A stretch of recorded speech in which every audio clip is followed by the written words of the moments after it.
Good evening, everybody, and welcome to the British Sim Racers SIM3D MX5 trophy here for round number 8 at Spa. My name is Daniel Handover, and joining me in the commentary box this evening is Mr. Jack Oliphant. Jack, how are you doing? Are you ready for some exciting racing here in the MX5s?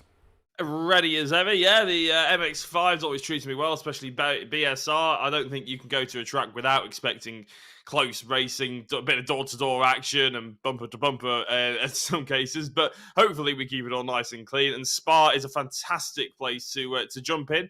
Yeah, again, second time this year.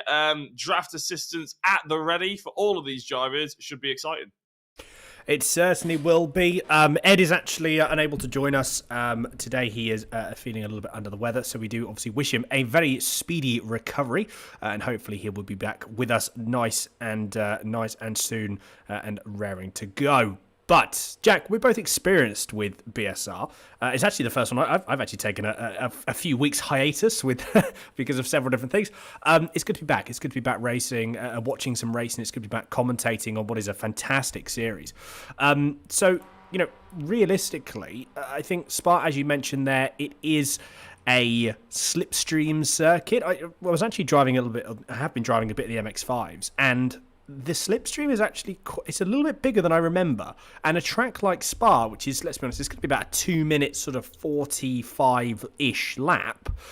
It's going to have quite a big effect here, especially in qualifying. Well, you got to keep in mind that obviously every week 13 comes around, and there's loads of little changes, isn't there, here, there, and everywhere for all these all the cars on the iRacing server as well as the tracks. However, one thing that nearly always remains the same is you can comfortably rely on. The MX5s will punch a massive hole and they will just draft assist each other. And sometimes the side assistance is a little bit more powerful than other times as well. But yeah, Spa is an exciting track for any car, any series. There's a reason why it's one of probably the most driven track on any sim racing game.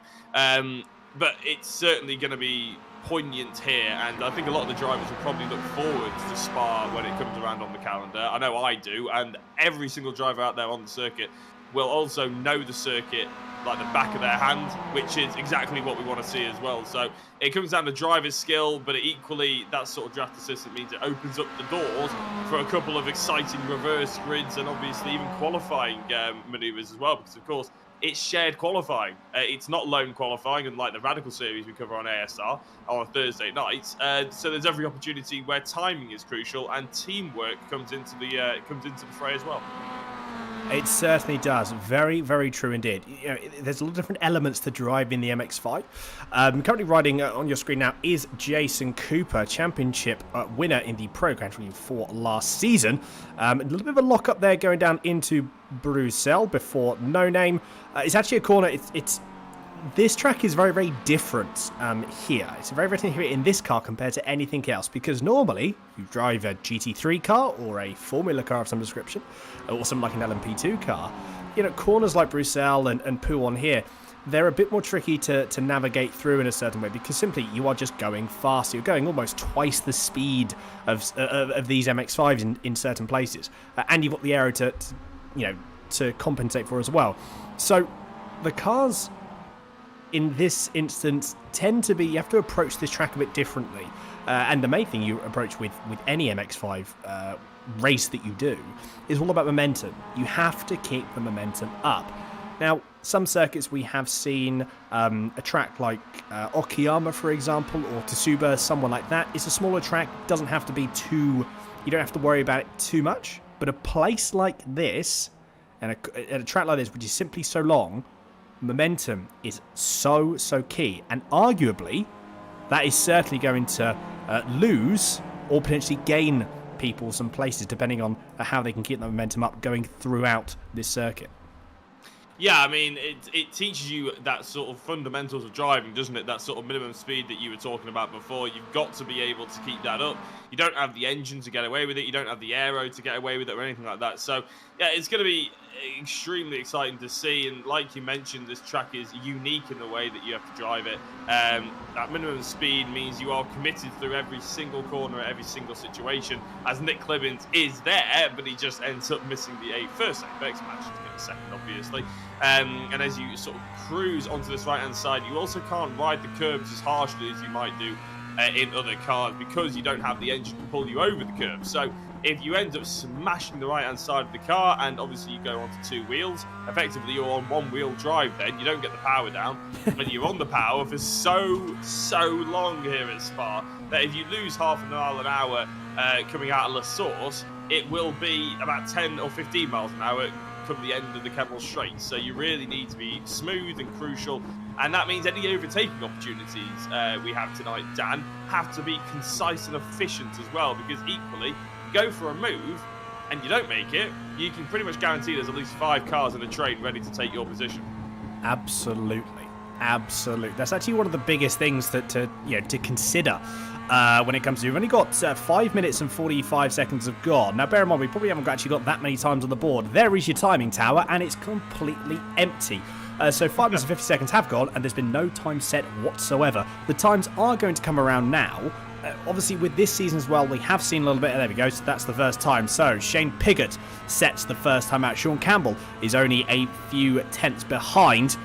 Now we're going to start to see, once everyone goes through once, it's tricky in a way, because what happens here is you've got a possible... It's very, very hard to gauge sort of the pace of some people have got, because some people may be in the slipstream, some people may not be in the slipstream, for example. And it really, really depends on your placement of the car. You can actually see Nick Clemens there. He's backing off a little bit. What's happening? That's not good, because you don't want to hit your teammate, do you? That was the SimTech Racing boys coming together. That's certainly something you don't want to do, especially in the race. It's better to do it now than in the race, I admit. But still something you don't particularly want to do, but there we are. Shane Pigott still leading the way at the moment. Obviously, Nick Clemens' first lap will be absolutely pointless. It won't be too much, and we can see there we go. So there is Nick Clemens. He goes through into P8, probably lost about 6-7 tenths of a second just in, probably even more than that, actually a couple of seconds, I think, just in the last bus stop alone. But arguably, it's still close. Look at that. Glenn Humberstone's only about 8 thousandths behind, so it's still close, even though we are seeing not the optimal lap time set by drivers at the moment. Frank Vestner, it's another one of a close little battle here. Frank Vestner in the Team Gonzo Racing versus Andy Thompson.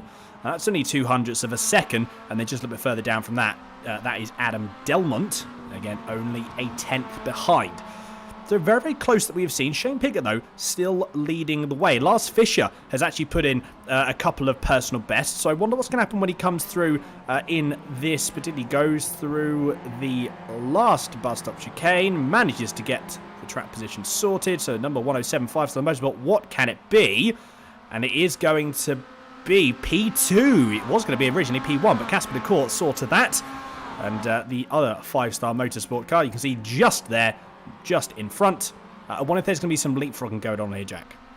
Well, yeah, I mean, obviously, my brother being part of the BMW garage, he was always there was always instruction between teammates, shall we say, that some people have to draft others. If they're in a championship fight, they take priority, they get another extra lap for here and there, and all this sort of thing. So, no doubt that in motorsport, team orders and slipstreaming and all that sort of thing happens. I imagine in this case they'll probably share it out a little bit more, because DeCourt and Fisher, I believe, are in championship contention, and also they've proven that they both can win races, so they're going to be fair enough with each other, I think.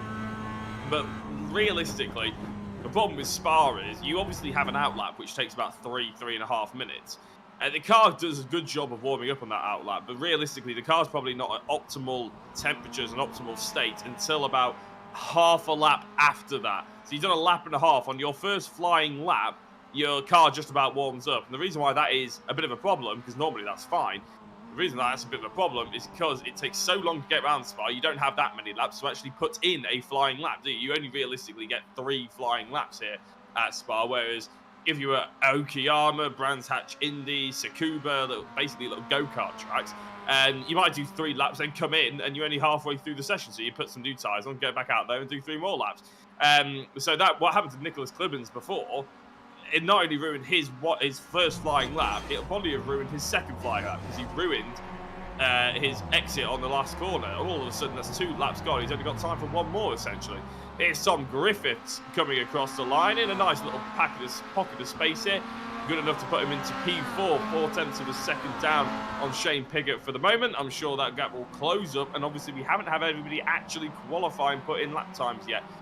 Dan, we've spoken about Spa being a unique circuit out there. It's also quite tricky. It's quite easy to get an off-track around here. It certainly is, yeah. There has been some adjustments made, and I was actually driving this a little bit yesterday, ironically, in the MX5 as well. And they have changed it about a little bit, and I think they've changed it for the better, to be fair.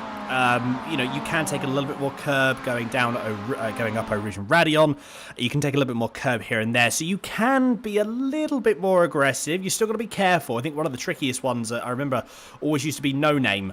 That used to be a very, very tricky one there. So that's now... Yeah, on the exit of No Name, you'd sort of like you'd simply look at the curb and it would be like, no, that's it, that's an off track. So it's slightly different now. You can push the car a little bit more. Jason Cooper's actually just gone up. That's one of his first flying laps actually put on the board, and he's now gone up into P3. So 5-Star Motorsport currently lock out the top 3 positions, and then you've got Shepherd Motors BSR, the number 127 of Shane Pigott in P4, around about half a second off of Casper de Court's time.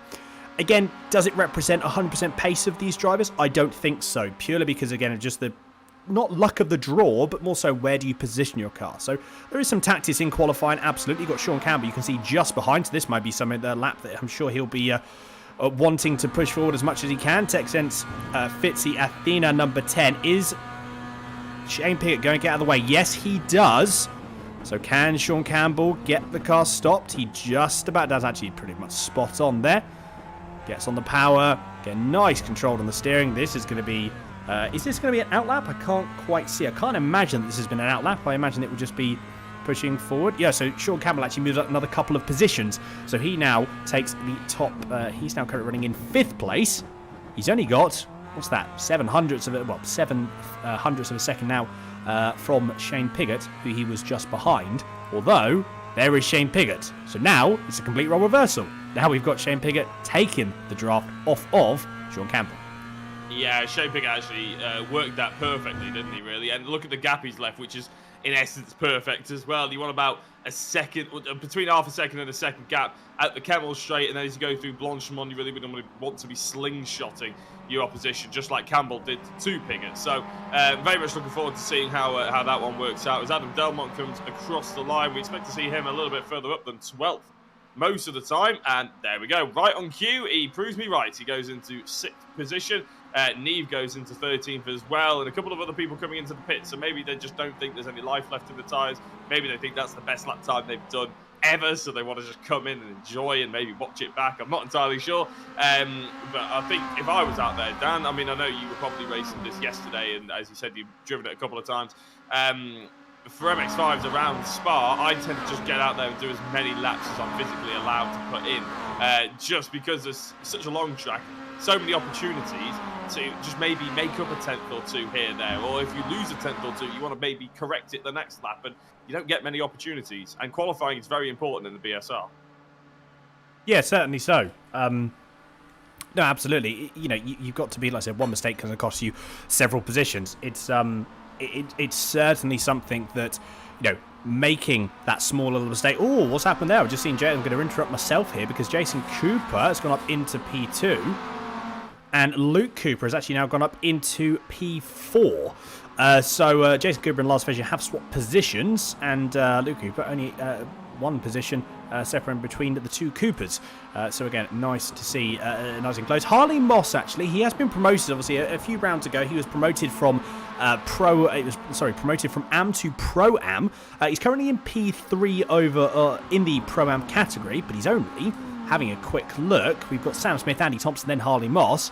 Gap is only around 0.3 of a second, so it's quite close between Harley Moss and then Sam Smith. So again, very much all to play for, and it's nice to see that Harley Moss is still making, definitely making some moves within the Pro-Am category as well. Fantastic. You like to see the progression as well, don't you, of drivers? So, and to be fair, Harley Moss is very, very fast, so it's nice to see him really mixing in with the Pro-Am field as well. It absolutely is, and I've just been thinking: are we missing? How many drivers basically have we got today, Dan? Because I can't see. I haven't got the timing screen, as you know, unfortunately, working today. But we're sort of missing a few drivers, aren't we? Ben Sharp's not here yet. Dave Chapman. So we've got. Mcnally, We've got about 35 cars on the grid. However, due to penalties, etc., we have got a few people that have not qualified. One of those, so we have got Dave Chapman, James Clark, Craig Cockrell, Ryan Bain, Liam Simpson, Julian Schroer, Annie McEwen, Adam Shepherd, Brian Stewart, Michael Seal. Ben Sharp isn't actually Adam McNally as well, the number 478. So I can't see Ben Sharp at the moment. So I wonder if Ben Sharp could be elsewhere. We're going to have to send some messages telling them to get on with it, get a lap time in, because by the looks of it, they're going to be dropping well down the order as Tom Griffiths, I think that's Tom Griffiths, goes into 7th position. Moss goes up, Clibbins gets promoted into 9th, as well as Neve into 12th. Indeed, that is it. Qualifying over 25 seconds have passed of this 15 minutes. Obviously, drivers will be able to finish their lap, and then it will move forward to the race, the very first race. Obviously, we'll give you the grid as soon as we find out the official results of qualifying. We will then be able to give you the grid. Great shot through Blanchemont. What a shot. What a camera angle that is. Absolutely love it. But Renato Campana currently sitting in P4 in the AM category. Craig Schiller's on circuit as well.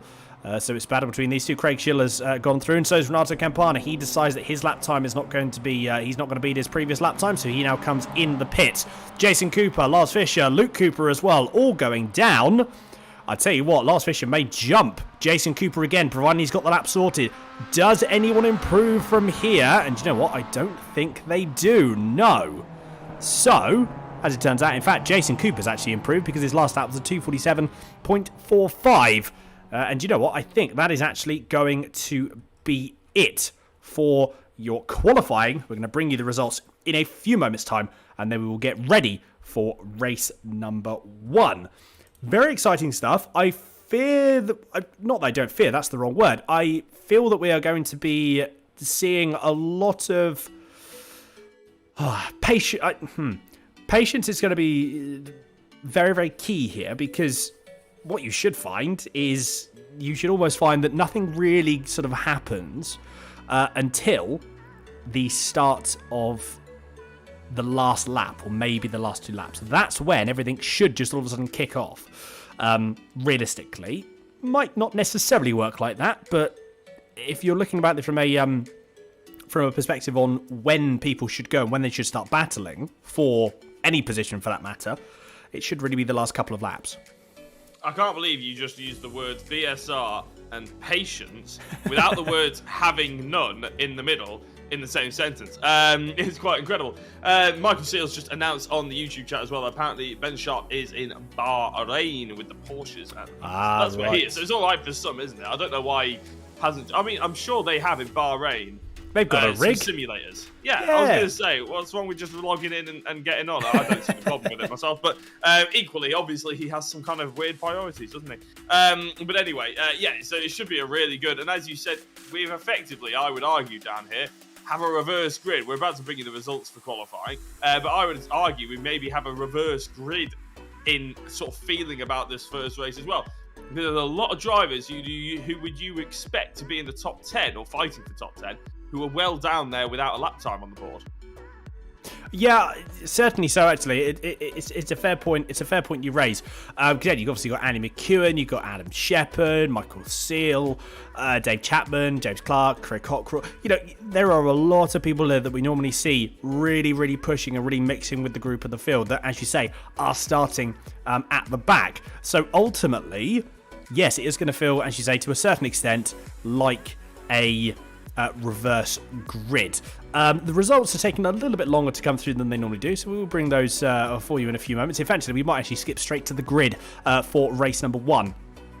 Everyone seems to be out of the pit lane, so we're just waiting for the session to move over, and then we will be able to push forward with race number 1. Now, race number 1 is decided on qualifying, remember, and then the next 3 races are all decided based on the reverse grid decided by the spinning wheel, which we will be getting for you in a few moments' time. I'm happy to confirm the grid is now up.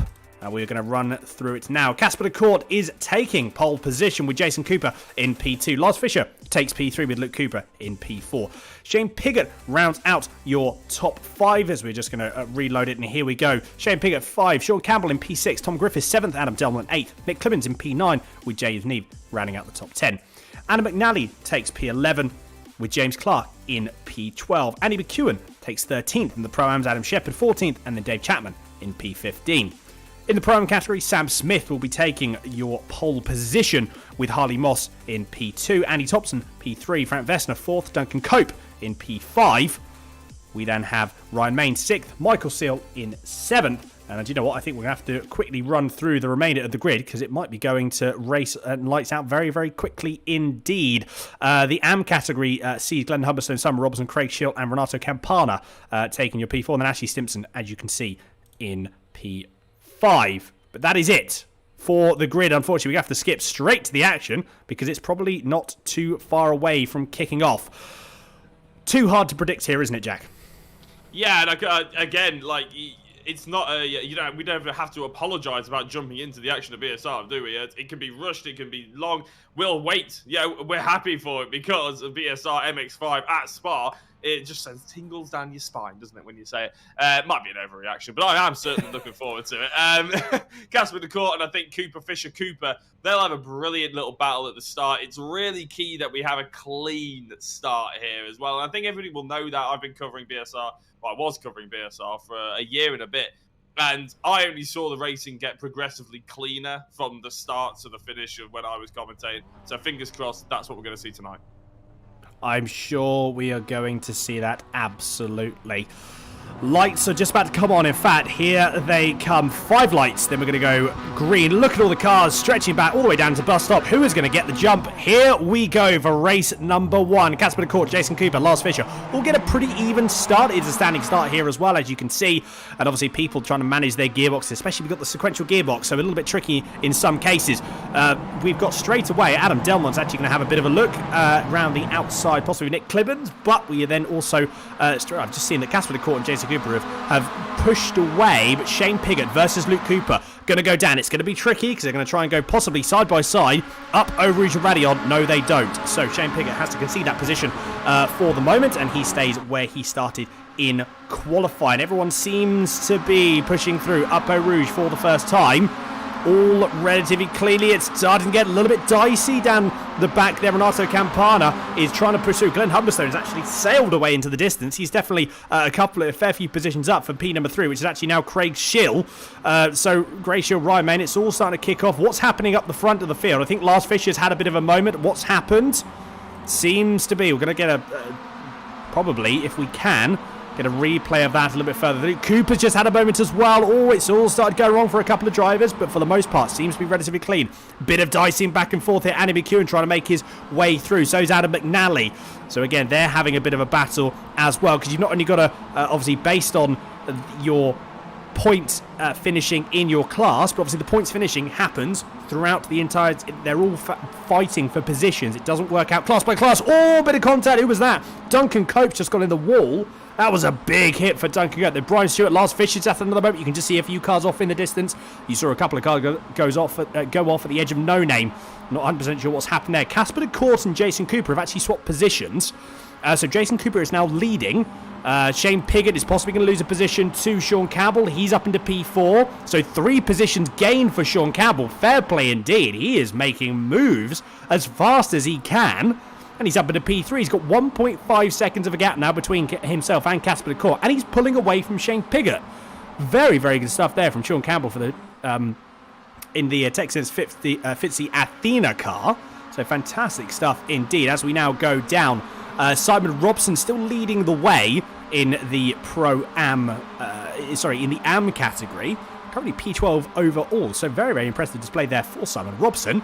Andy McEwen just behind, so he's made up 8 positions already, but he's going to go side by side with Glenn Humberstone. Just about touches it on the grass. Does Andy McEwen? Oh, bit of contact there. Andy McEwen got fired off. Oh no, bit more contact. That's not good. That was an interesting rejoin, but Andy McEwen, luckily Glenn Humberstone, is he going to manage to keep it in check? Oh no, that didn't work. No, that did not work. I don't think really Glenn Humberstone could have actually done anything at that point. That's a bit of a shame.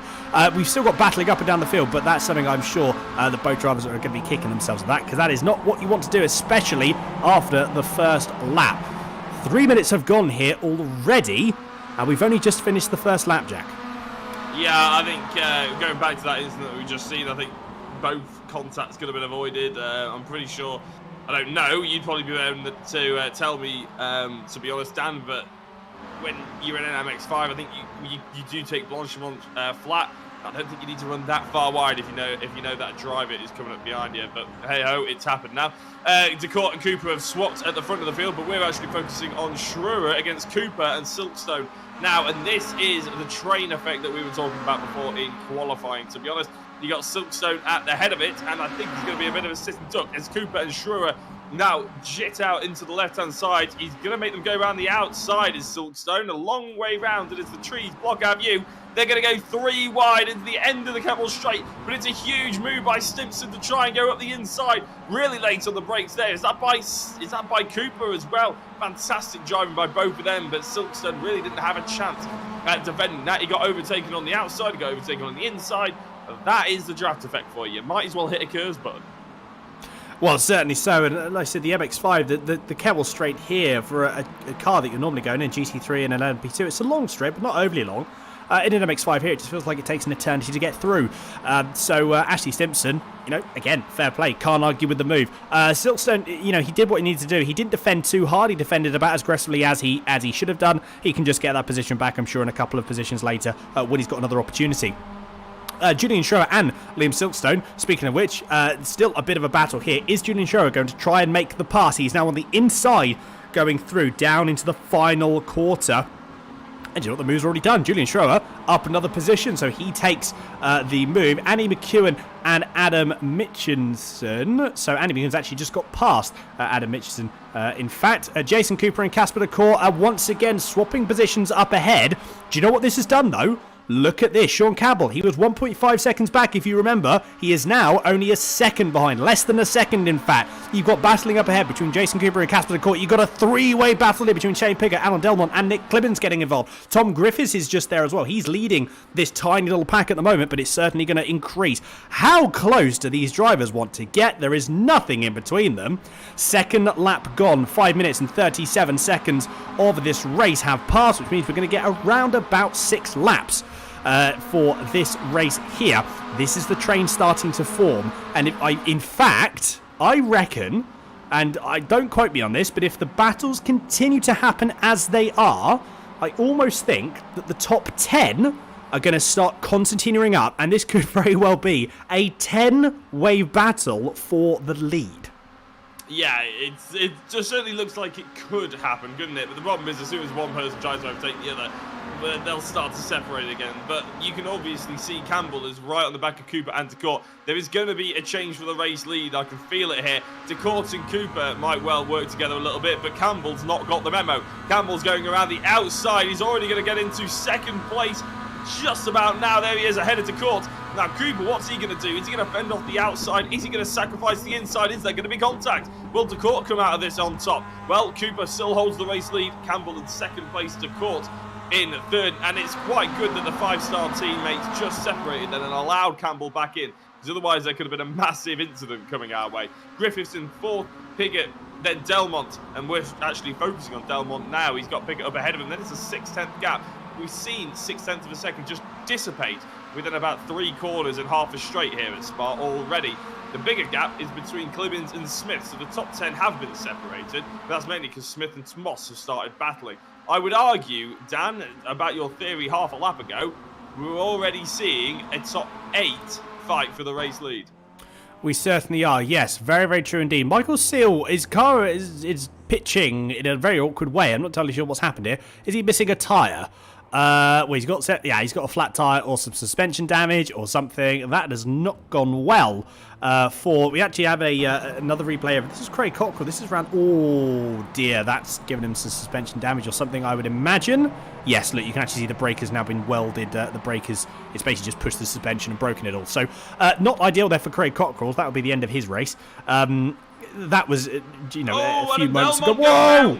Adam Delmont and Clibbins was in contact with that as well, and I fear that one of the drivers, it's Shane Pigott, ends up off the circuit. Now, we came to that while Delmont was halfway through a spin effectively, so we're going to have to see that. The top two have changed position again, but here comes Delmont. He's right up the backside of that's Shane a nudge. Pigott. No. Yeah, that is a nudge round, and then he gets contact with Clibbins actually behind, so Pigott being turned around by Delmont being overtaken and turned around by Clibbins, but I wouldn't say that was really Clibbins' fault here.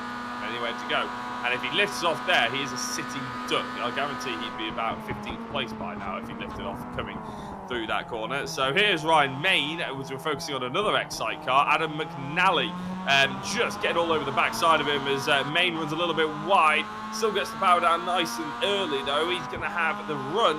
However, going into the source, McNally might look for an opportunity, see if he jinks to the left of our screens. No, he stays just behind Ryan Main. Probably lining the move up, I would imagine. He gets a really nice tight exit, late apex there, exactly what you want to do as far as the tarmac falls away from you halfway through the corner. You can really get the grip of the car, get the power on early, and that's exactly what McNally's doing here. He'll line him up through Eau Rouge and over Radion as well, and here comes the slipstream. Ryan Main knows what's coming. He'll know exactly how it feels to be in Adam McNally's shoes. No one wants to be in Ryan Main's shoes coming across the Campbell straight like that, though. No, certainly not. Running on board now with Ryan Main. You can see there it is. There is the move. Ryan Main doesn't fight it, knows it's going to happen, and lets it happen as well. Fantastic indeed. Oh, hello. We're going to have maybe a three-way, possibly even a four-way battle if Luke Cooper decides that he wants to have a bit of a move at this as well. Small little lag. Apologies for that. We are back, though. Not entirely sure what has happened there, but we are all back now. Whoa, big moment. Oh, who was that? I'll tell you what, that was Julian Schroer. Yes, indeed it was. That was Liam Silkstone, I believe. No, you are actually correct. It was Julian Schroer. Liam Silkstone's also had a moment. Must have been at the exact same time. So Julian Schroer, off he goes. 444. You can actually just see Liam Silkstone at the back there. So his race has gone from bad to worse. Unfortunately, he dropped a few positions last lap, and now he's unfortunately had a bit of a spin. What has happened though? So he tries to go up the inside, going down into Lacombe. Is it all just get? Looks like he ran a little bit wide, which maybe a bit of a tricky one. That Cam Regal didn't really do that instant any justice. I don't think it was a bit difficult to see what was actually going on, but possibly looked like he ran maybe a little bit too wide. Maybe driver behind couldn't quite see who that driver was actually. Maybe he obviously didn't interpret the again, lots of things could have happened there. Either way, incident. Unfortunately, Liam Silkstone was involved, but you know, hey ho. Again, it is one of those things. It's very, very unfortunate, but there are 3 more races to go. Back at the front, well, actually, we'll say back at the front, we've got battles happening all the way up and down. This is Adam Delmont versus Shane Pigott. So Shane Pigott trying to work his way back up, and they're going to go side by side. So is James Clark and Ryan Main. Adam Delmont makes the move, I believe. Yes, Adam Delmont has indeed passed. So that was a move for Adam Delmont. He now moves up into P12. P13 overall. We got James Clark, Ryan Main, Adam McNally, the next 3 cars ahead. So a bit of a battle here for P10 now, with obviously Adam McNally leading the way. Realistically, he's got a 6.2 second gap up to James Neve. Is that going to be a move that's going to happen? Is that time going to come down? Again, touch wood, I don't want to say that, but I highly doubt it, providing any other incidents happen, which let us hope they do not. Ultimately, there shouldn't really be anything, purely because that's 6.2 seconds. Adam McNally's got 4 cars behind him that have all got a slipstream, and simply Adam McNally has not. So it doesn't matter how quick he's going to be, he's going to struggle here. Yeah, if you're not going to say, I will, that's not going to happen. I don't think Adam McNally is going to get much further forward. There has been a change for the race leaders. We're looking at Smith going on. Is that Thompson to his inside, actually? So Smith going around the outside. Thompson will inevitably not concede the position because he's going to fight hard, and to be fair, very clean and respectful upon the 2 of them. Smith did very well to just leave an MX5's gap on the inside of the corner there, but still swoop around it quick enough and then nail the second apex as well. Really good driving for the both of them. Thompson looking up the inside. It's a dangerous move in that one, in my opinion. The braking zone just carries on forever, it seems. There's no grip around the corner. You don't want to be flying too wide if you can avoid it.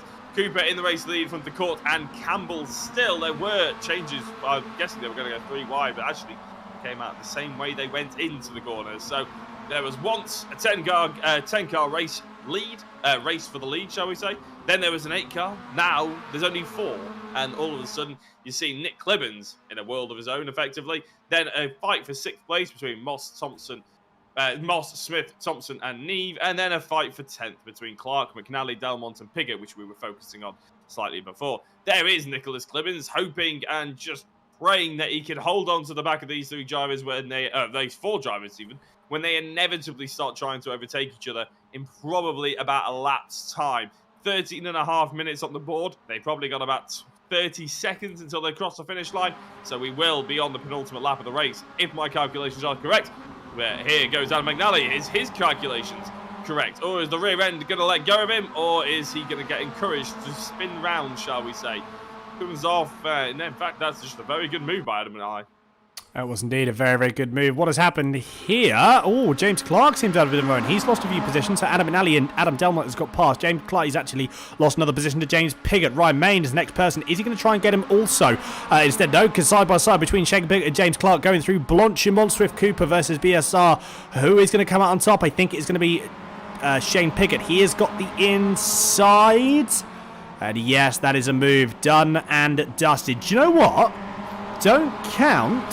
What actually, something's happened to Nick Clibbins. Nick Clibbins has had an off somewhere, I believe, because he seems to have dropped down. Actually, ignore me. He's actually on the back. Yes, ignore me. I was thinking this. I was getting timings incorrect. I was actually going to say this as well. It's my other. I was going to say before I initially thought that is Nick Clibbins, who's only about a second, 1.2 seconds away. Now, realistically, that's certainly something that can come back from, because again, everyone's going to be battling up ahead. So, you know, Nick Clibbins actually has got front row seats here. I mean, look at what's happening in front of him. He's just got the world of racing just all happening and unfolding in front of him. He's just sitting his normal racing line here. He's not going to try and do anything. You might even see him back off at this point. Now, that's the other thing as well. This is just going to happen. That's going to go 3 wide down. Who is going to be? Sean Campbell's decided that he wants to have a bit of a crack now at the race lead. He's just got past Casper de Court. Casper de Court has to now settle back in for P3. And now we're going to see Tom Griffiths try and have a move down the inside of Casper de Court. It's a brave move indeed, as Jack said. It's a tricky braking zone. But at the moment, as it stands, Tom Griffiths has to stay in P4. But look at Nick Clibbins. He's got no one behind him at this point. He is just plain sailing. He can just watch all of this unfold, because ultimately he is in probably the best position. If anything happens, he is going to be able to snap it up like that without a question. I would argue he's actually, I was about to say he wants to be a touch closer, but that half a second margin is probably bang on where he wants to be. Maybe 0.4 of a second would be preferable, as there's a little bit of a squiggle on the back end there of, I think, Adam McNally's car coming out of no name.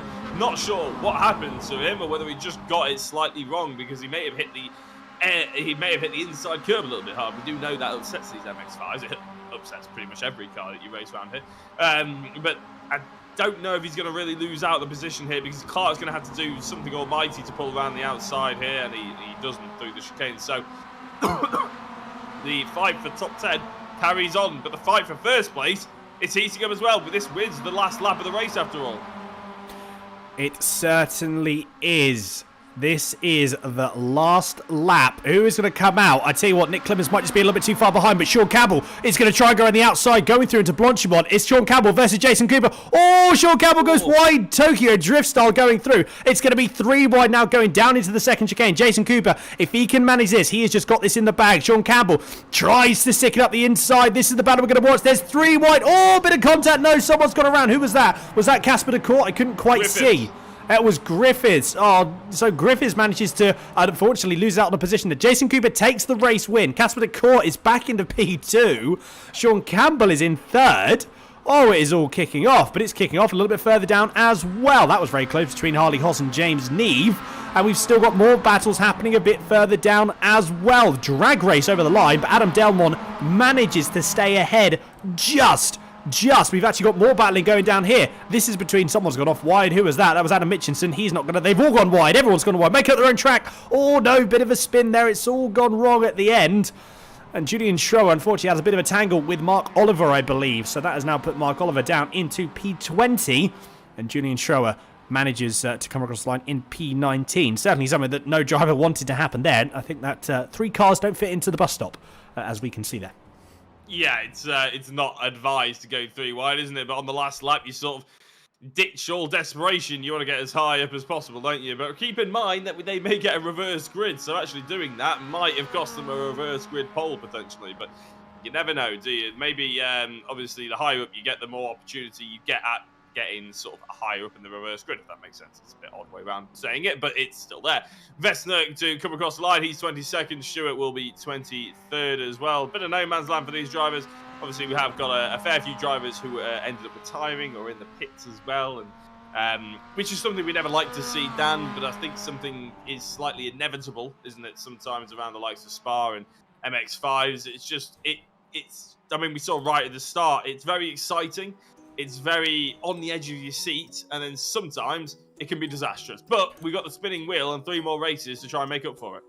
Well, we certainly have, as you say. So here comes the spinner. What is it going to be? It's a top 20 reverse grid, which I believe will put Mark Oliver on the top step for race number 2. We're just going to confirm that with the results when they come through to us. But yeah, as you say, it's not nice to see that at all. But ultimately, as you say, there are 3 races of which we can, as which you will see drivers obviously have a chance to make up for that. I mean, like I said, Jack, that was, I mean, we just couldn't have predicted that, could we? At all, to be perfectly honest. No, I mean, the likes of DeCourt Cooper being right at the front, I suppose, is probably something that you look at qualifying and you think, oh, yeah, they'll be there at the end. And they were there at the end. But it was brilliant to see such close racing in sort of little pockets here, there, and everywhere. As I said, halfway through, we had a fight for the race lead. We had a fight for 6th position. We had a fight for 10th position. And then if further back, there were fights for 15th and 17th and 20th and all those sort of things, which does mean that hopefully, fingers crossed, the majority of the drivers come off with a smile on their face, because realistically, you get into sim racing because you want to enjoy racing, and that's the sort of spirit that the BSR tried to promote. Obviously, everybody wants to win. Some people are realistically not going to win the first race because they may not qualify as high as they probably would like, but it's hopefully everyone's enjoying themselves regardless, and they can sort of forget any misdemeanors and they can go into the 2nd, 3rd and 4th races with a new head on, try and aim high, try and keep it clean, and maybe learn from mistakes. Very true. Yes, absolutely so. We are going to bring you the finishing results now, and here they are. So, race number 1, Jason Cooper is taking that first race victory, a second ahead of his teammate Casper DeCourt. Sean Campbell, a fantastic drive up, and Sean Campbell, just having a quick look, Sean Campbell made up 3 positions, but realistically, those 3 positions were somewhat sporadic throughout. It was sometimes 2, it was sometimes 4, it was sometimes 1. It was, fantastic drive for then Sean Campbell. Nick Clibbins P4, Tom Griffiths for TJ Motorsport takes top 5, and then Andy Thompson with the Pro-Am victory for race 1, taking P6, Sam Smith 7th, and Harley Moss in P8. We've got James Neave in 9th, with an Adam Delmont rounding out your top 10. Shane Pigott, P11, Adam McNally in 12th. James Clark, 13th. Ryan Main, 14th. Andy McEwen takes P15. Craig Shill, 16th. Luke Cooper in 17th. And then we have Adam Mitchinson in P18.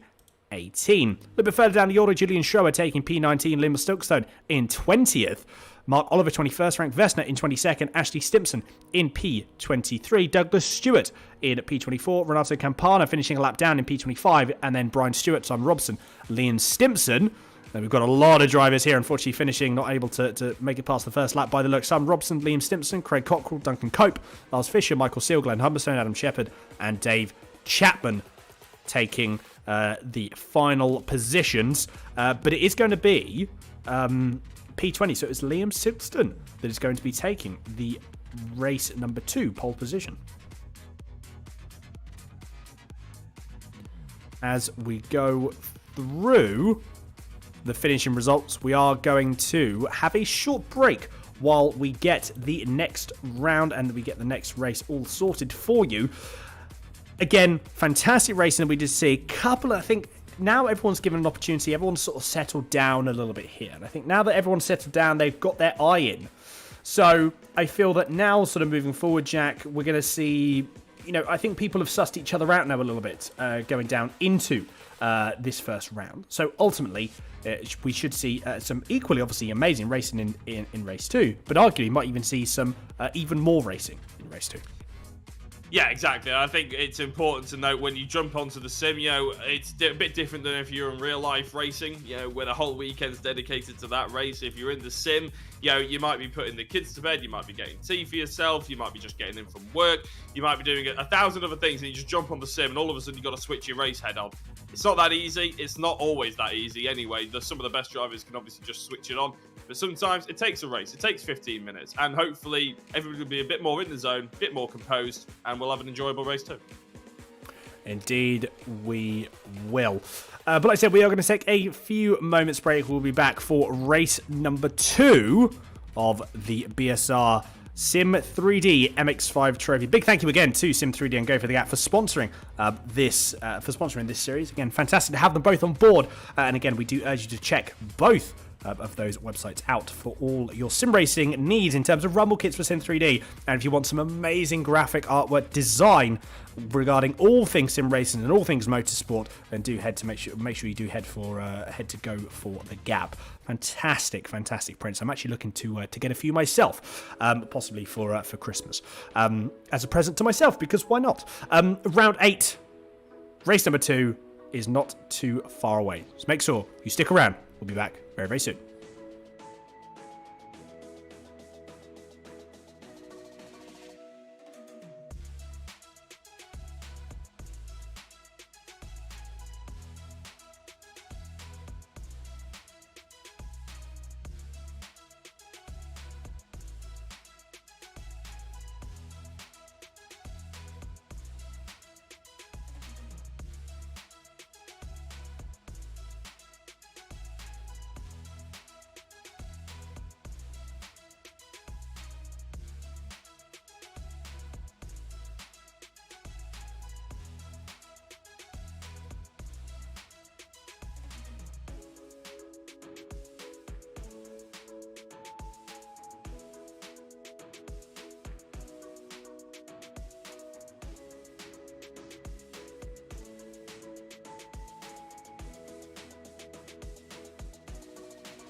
Hello everybody and welcome back to race number 2 here for round number 8 of the BSR SIM3D MX5 trophy. I am joined here this round by Jack Oliphant. If you have just joined us, we've had a cracking first race with Jason Cooper ultimately taking the victory here. Jack, now that we've got the first round out of the way, or the first race out of the way I should say, what's your predictions going forward? I know it's still quite tricky, we had a top 20 reverse grid, but now you've had a chance to understand sort of the racecraft of some people, see where people have a bit of pace, don't have, maybe a bit prone to possibly being overtaken at some places. What are we sort of going to expect here, do we reckon? Are we going to see everyone from 20th back really starting to push up, or is it going to be a bit more tricky to do that? Whoa, now that is the magic question, isn't it? I think if I was sensible and I was racing, I would probably think race 2 still relatively early in the evening. You don't want to mess up a potentially, 2 more reverse grid opportunities that you have for yourself. I think the drivers at the front sometimes on a reverse grid, they can get a bit carried away. So we may see 4 or 5 cars wide, but hopefully further back we see a little bit more measured driving from everyone. Well, I'm sure time will tell, won't it? Time will tell. I'm not holding my breath for those predictions, put it that way. Oh dear. Well, like I said, we're not going to be too long before we do find out. So here it is. Liam Silkson, Julian Schroer, Ryan Main, Harley Moss, Sam Smith, Andy Thompson, Frank Vesner, Douglas Stewart, Liam Simpson and Craig Cockrell are your top 10. We are going to have to run through the remainder of the grid here for you now because it is about to get going straight away. Doesn't take long, does it? Before we jump straight in. Interesting though. We're sure we're going to see some fantastic racing as we normally do. But who is going to come out on top? All of the drivers making their way to the grid, and then we're going to get ready. Interesting enough, though, what's happened to Liam Silkson, Julian Schroer, Adam Mitchinson? None of them are in the session. Neither is Ryan Main or James Clark. Not sure what's happened here, but either way, we're going to be going straight away. That means that Luke Cooper actually inherits the lead for the start of the race. So Craig Shields actually got a much better run. Look at that, Andy McEwen. He was starting P3, so he's now possibly going to have a move on Luke Cooper as well. What's going to happen going down into turn 1? It seems to be, Craig Shields got a little bit wide. That's going to cost him big time. Actually, it hasn't cost him at all by the looks of it. Harley Moss has had an incident as well. A few other people have had incidents up and down the field, but this is where it starts to get interesting because look at that. We have already got the front runners trying to push up. Is this going to be? It's going to have to be a case of patience. Patience is a virtue here. Craig Shields still leading the way. It's 2 by 2, side by side. Adam Mcnally and Adam Delmont up ahead. Whoa, there was a bit of contact there. You sort of puff of smoke. Fair play to whoever managed to save that, because that would have been an interesting one to say the least. Adam Delmont now moves up into P3, so Craig Shields dropped down. Andy McEwen was squeezing Adam Delmont there.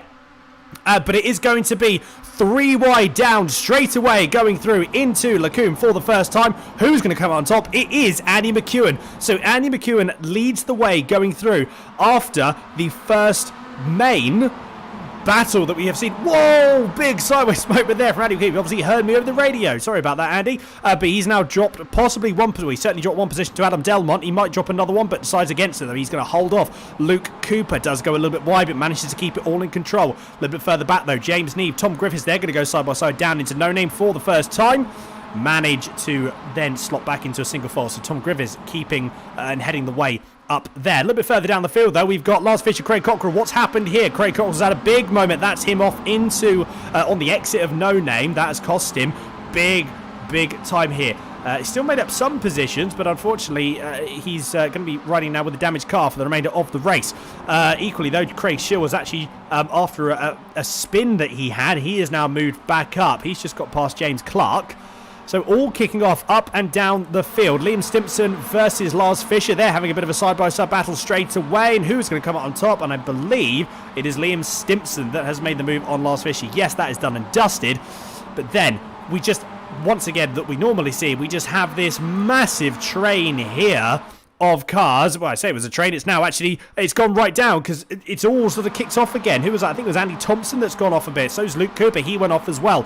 So Andy Thompson and then Adam Mcnally, they are both going through.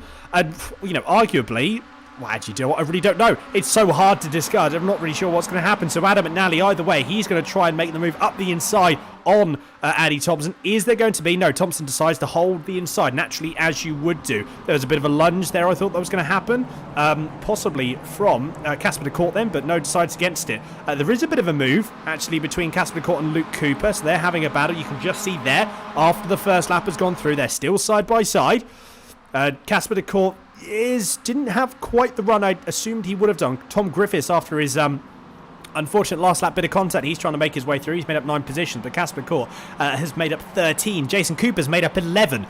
So, from what you were saying there, Jack, and what we have seen is the people from that first reverse grid, they are trying to push up as much as they can in that in the first lap to try and get good track position. They'll probably then compose themselves, and then they'll start to move forward again.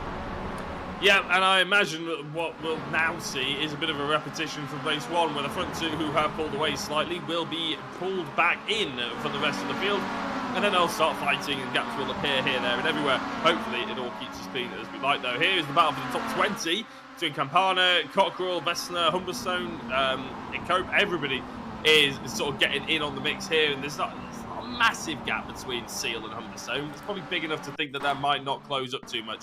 Have we got a replay, actually? Brian Stewart, we don't know what's happened to him. All we do know is that his car has seen better days. He's going through the bus stop chicane and goes into the pits. I bet that registered as a crash because Spa does like to do that around here at iRacing.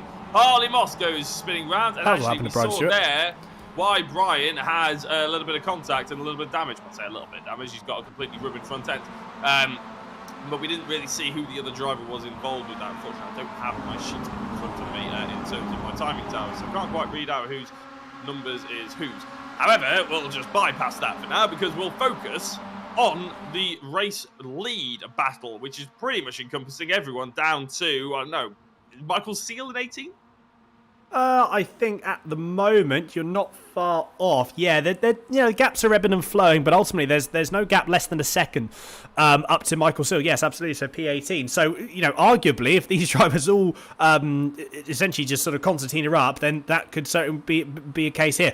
Little bit. I thought it was going to be a possible bit of contact there. Might have been just a small little rub between Adam Delmont and Annie McEwen. There's a bit of a nudge, exactly what we thought was going to happen. So Adam Delmont's actually trying to push Annie McEwen and sort of G him up to sort of push them both ahead. Luke Cooper and Casper de Court, they're having a side-by-side moment going through down into Blanchimont. That's going to be brave. And I tell you what, though, Casper de Court around the outside. Wowzers, that was fair play indeed. Luke Cooper was squeezing. That was Tom Griffiths trying to go through as well. And do you know what? I think he's actually managed to go through. Casper de Court has gone slightly wide. That's going to open the door possibly for Tom Griffiths to get a cutback. Or just, but not quite. I thought that was going to be a perfect cutback there for Griffiths, the number 11, but no, alas, it was not. After all that, it's actually got closer during the... I don't know how on earth that's happened, but look at that train that just continues down, and it just doesn't seem to stop. So actually, the top 8, the top 9 have actually got closer. Jason Cooper's, you can see just up ahead there, has made a move on Sam Smith, so that is going to be a drag race down now for both of them, but is... Sam Smith going to make that position back on Jason Cooper? Not for the moment. Sean Campbell, you can just see there, just ahead of Nick Clibbins, actually trying to make a move through as well. But ultimately, Nick Clibbins did make that move on James Neave going into turn 1, so that was a done and dusted move. Battling further up and down the field, normally as we see, this is a little bit further down the field, but we have Glenn Humberstone versus Craig Cockerell. Craig Cockerell obviously not the best of first races, couldn't quite make it past, I think it was the second lap, he had a bit of a moment. What has happened here though, because there is a change for the... Whoa! There's a bit of a change for the lead here. It's battling and bumping and banging all throughout the top 5. This is just absolutely mad. We need to go back to a blimp cam in a few moments, but I tell you what, before we do that though, Casper de Court, he's going to try and make a move. The camera angles are not doing it justice for how close this battling is down here, and I really hope it does not, but everyone has got to be so cautious through here, because like I said, one wrong move and you've taken out half of the field. Yeah, Casper de Cautious is what we're hoping for right now in 5th position, but obviously if he sees an overtaking opportunity, he will probably be going for it. Big shout out, by the way, for the man in 3rd place. I'm not entirely sure what the colours mean, but I'm guessing white is pro, blue is pro-am potentially, and correct, sort of orange is am. So big up Thompson, the pro-am driver, the only one in the top 9 and the only one fighting for a race lead. So really well done for Thompson on this one. He's really sort of sticking it to them. Although, having said that, to be fair, Dan, when I was commentating, it was just Pro and Am, and once you stick the Pro-Am class in there, it does sort of like meld a little bit, doesn't it? It's sort of, this sort of difference becomes quite, there's not that big a difference basically between the drivers anymore. Bit of wide moment there from Adam Delmont coming out of the sort of penultimate corners as they go up towards the Blanchimont straight, but it hasn't hurt him too much. However, because of the slipstream and everything, they will all inevitably Constantina. Casper de Court is going up the inside of Adam Mcnally by the looks of it, and he's managed to make it stick through Blanchimont. They're going to try and hold it around the outside of each other. A bit of a dangerous opportunity here for all the drivers involved. Here comes Thompson. I was just praising you, Thompson. Don't throw it away now. Huge move up the inside, but Adam Mcnally's never making that, and he just misses everyone. I don't know how Andy McEwen missed him. I don't know how his teammate Delmont missed him. But I tell you what, Adam Mcnally, we didn't miss you. We caught that on camera, and we'll be laughing about it later on. I tell you what, you know, yes, it was a bit of a late, but fair play for avoiding everyone. I think that was an out of. He just took evasive action. Didn't yes, he? Went over the right hand side. He was like, I'm not stopping. I'm just going to try my best. Yes, that was an out of controlled moment there, which is very, very impressive to say the least. That has arguably actually again concertinaed everything up a little bit, and now you have got the top 14 that are still less than a second apart from just everyone. You know, so these gaps here, anything can happen. Andy McEwen has actually inherited the lead again because of that. So Adam Delmont now obviously has to go back, and there's a half a second gap now between Adam Delmont and then Tom Griffiths, who's now in P3. Jason Cooper still roaming around at the P6 at the moment, just behind Andy Thompson. He might try and make a move here. We'll have to see at the moment. But there you go. Adam Delmont possibly going to try and go around the outside of Lacombe, going around Andy McEwen. The move has actually just been made. You can see on the left-hand side on your timing tab. But Andy McEwen is always going to break later through there. He just needs to wash it a little bit wide. He's going to hold that position. There we go. Now the Concertina has come back. This is now a 10-car battle, arguably a 14-car battle for the lead. I know it sounds silly to say that, but we've seen this before. We'll see it time and time again. Anything can happen here.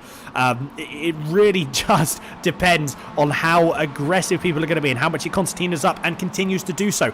Andy Thompson, he has dropped back a few positions. Sam Smith has actually made up a couple of positions as well. So that now there is only one, there's not even one spot that separates them now both, because you can just see just on the far right of your screen, that is Sam Smith. He's going to try and get up the inside of Andy Thompson. He's going to follow Sean Campbell through. Does exactly that. So Sam Smith, great opportunity, great opportunistic move that has made the position now. He takes the lead over Andy Thompson. It's amazing how it can all change. It's amazing how quickly it can go forward. Why, who was that? Tom Griffiths had a bit of a looky, didn't he, there? On Adam Delmont, trying to sort of scare the number, the 777, into making a mistake, but no such luck this time around.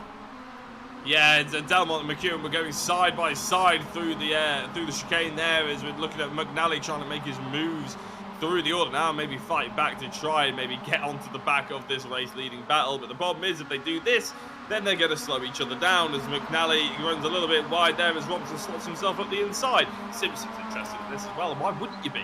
To be honest, if you're fighting for 10th, or if you're fighting for 14th, or if you're fighting for 1st, doesn't really matter. You just want to be at the front of your little battle. Speaking of the front of the battle, what about the front of all the battles? Adam Delmont and Andy McEwen going side by side, but Casper Pigott has thrown his spanner well and truly into the works now, as Delmont dives nicely at the inside, but de Court has got that second place away from McEwen. McEwen tries to get a nice tight exit, but gets the rear end out just to touch Griffiths ahead of Campbell. Campbell's going to lose out on a different position as well. Unfortunately, my stream has lagged, so I can't quite see the names, but I can see that McEwen is under attack here by Griffiths, another 5-star car.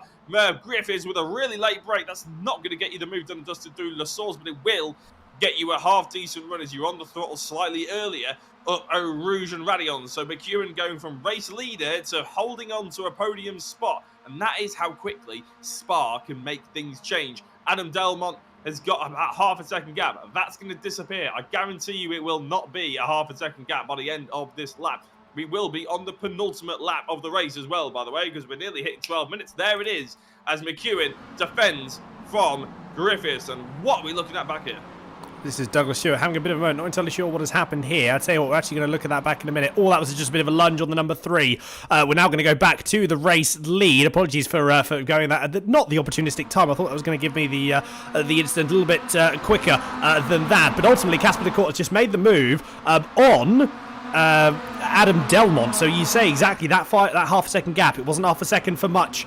And it dissipated very, very quickly. Obviously, Casper the Court, he's now running in the lead. Is he going to be running and is he going to be finishing in the lead? I highly doubt he is going to be the leader next lap around going into Le Coupe. I highly doubt it might even be the leader going down to Blanchimont this time around. We will have to see. It's all about timing here. If you get the timing right, that will give you some positions. That will give you a good finishing order. But again, we simply do not know as it stands out at the moment. There is a bit of a battle further down the field. Adam Mcnally versus Ashley Simpson. They're going to go side by side. Obviously, Adam Mcnally trying to now make his move back and trying to make up some positions after that very, very send it style moment, but very well avoided moment as well a few laps ago. And there is Adam Mcnally trying to get the inside. Izzy just about brushes wide. And that's actually sort of, it just shut the door on Ashley Simpson, but in a legal way. There was no contact, you know, so Adam Mcnally was well within his right to do so. So that was a fine move there from Adam Mcnally. It's almost the calm before the storm, because yes, you've got one more lap. This is it. This is going to be one more lap after this.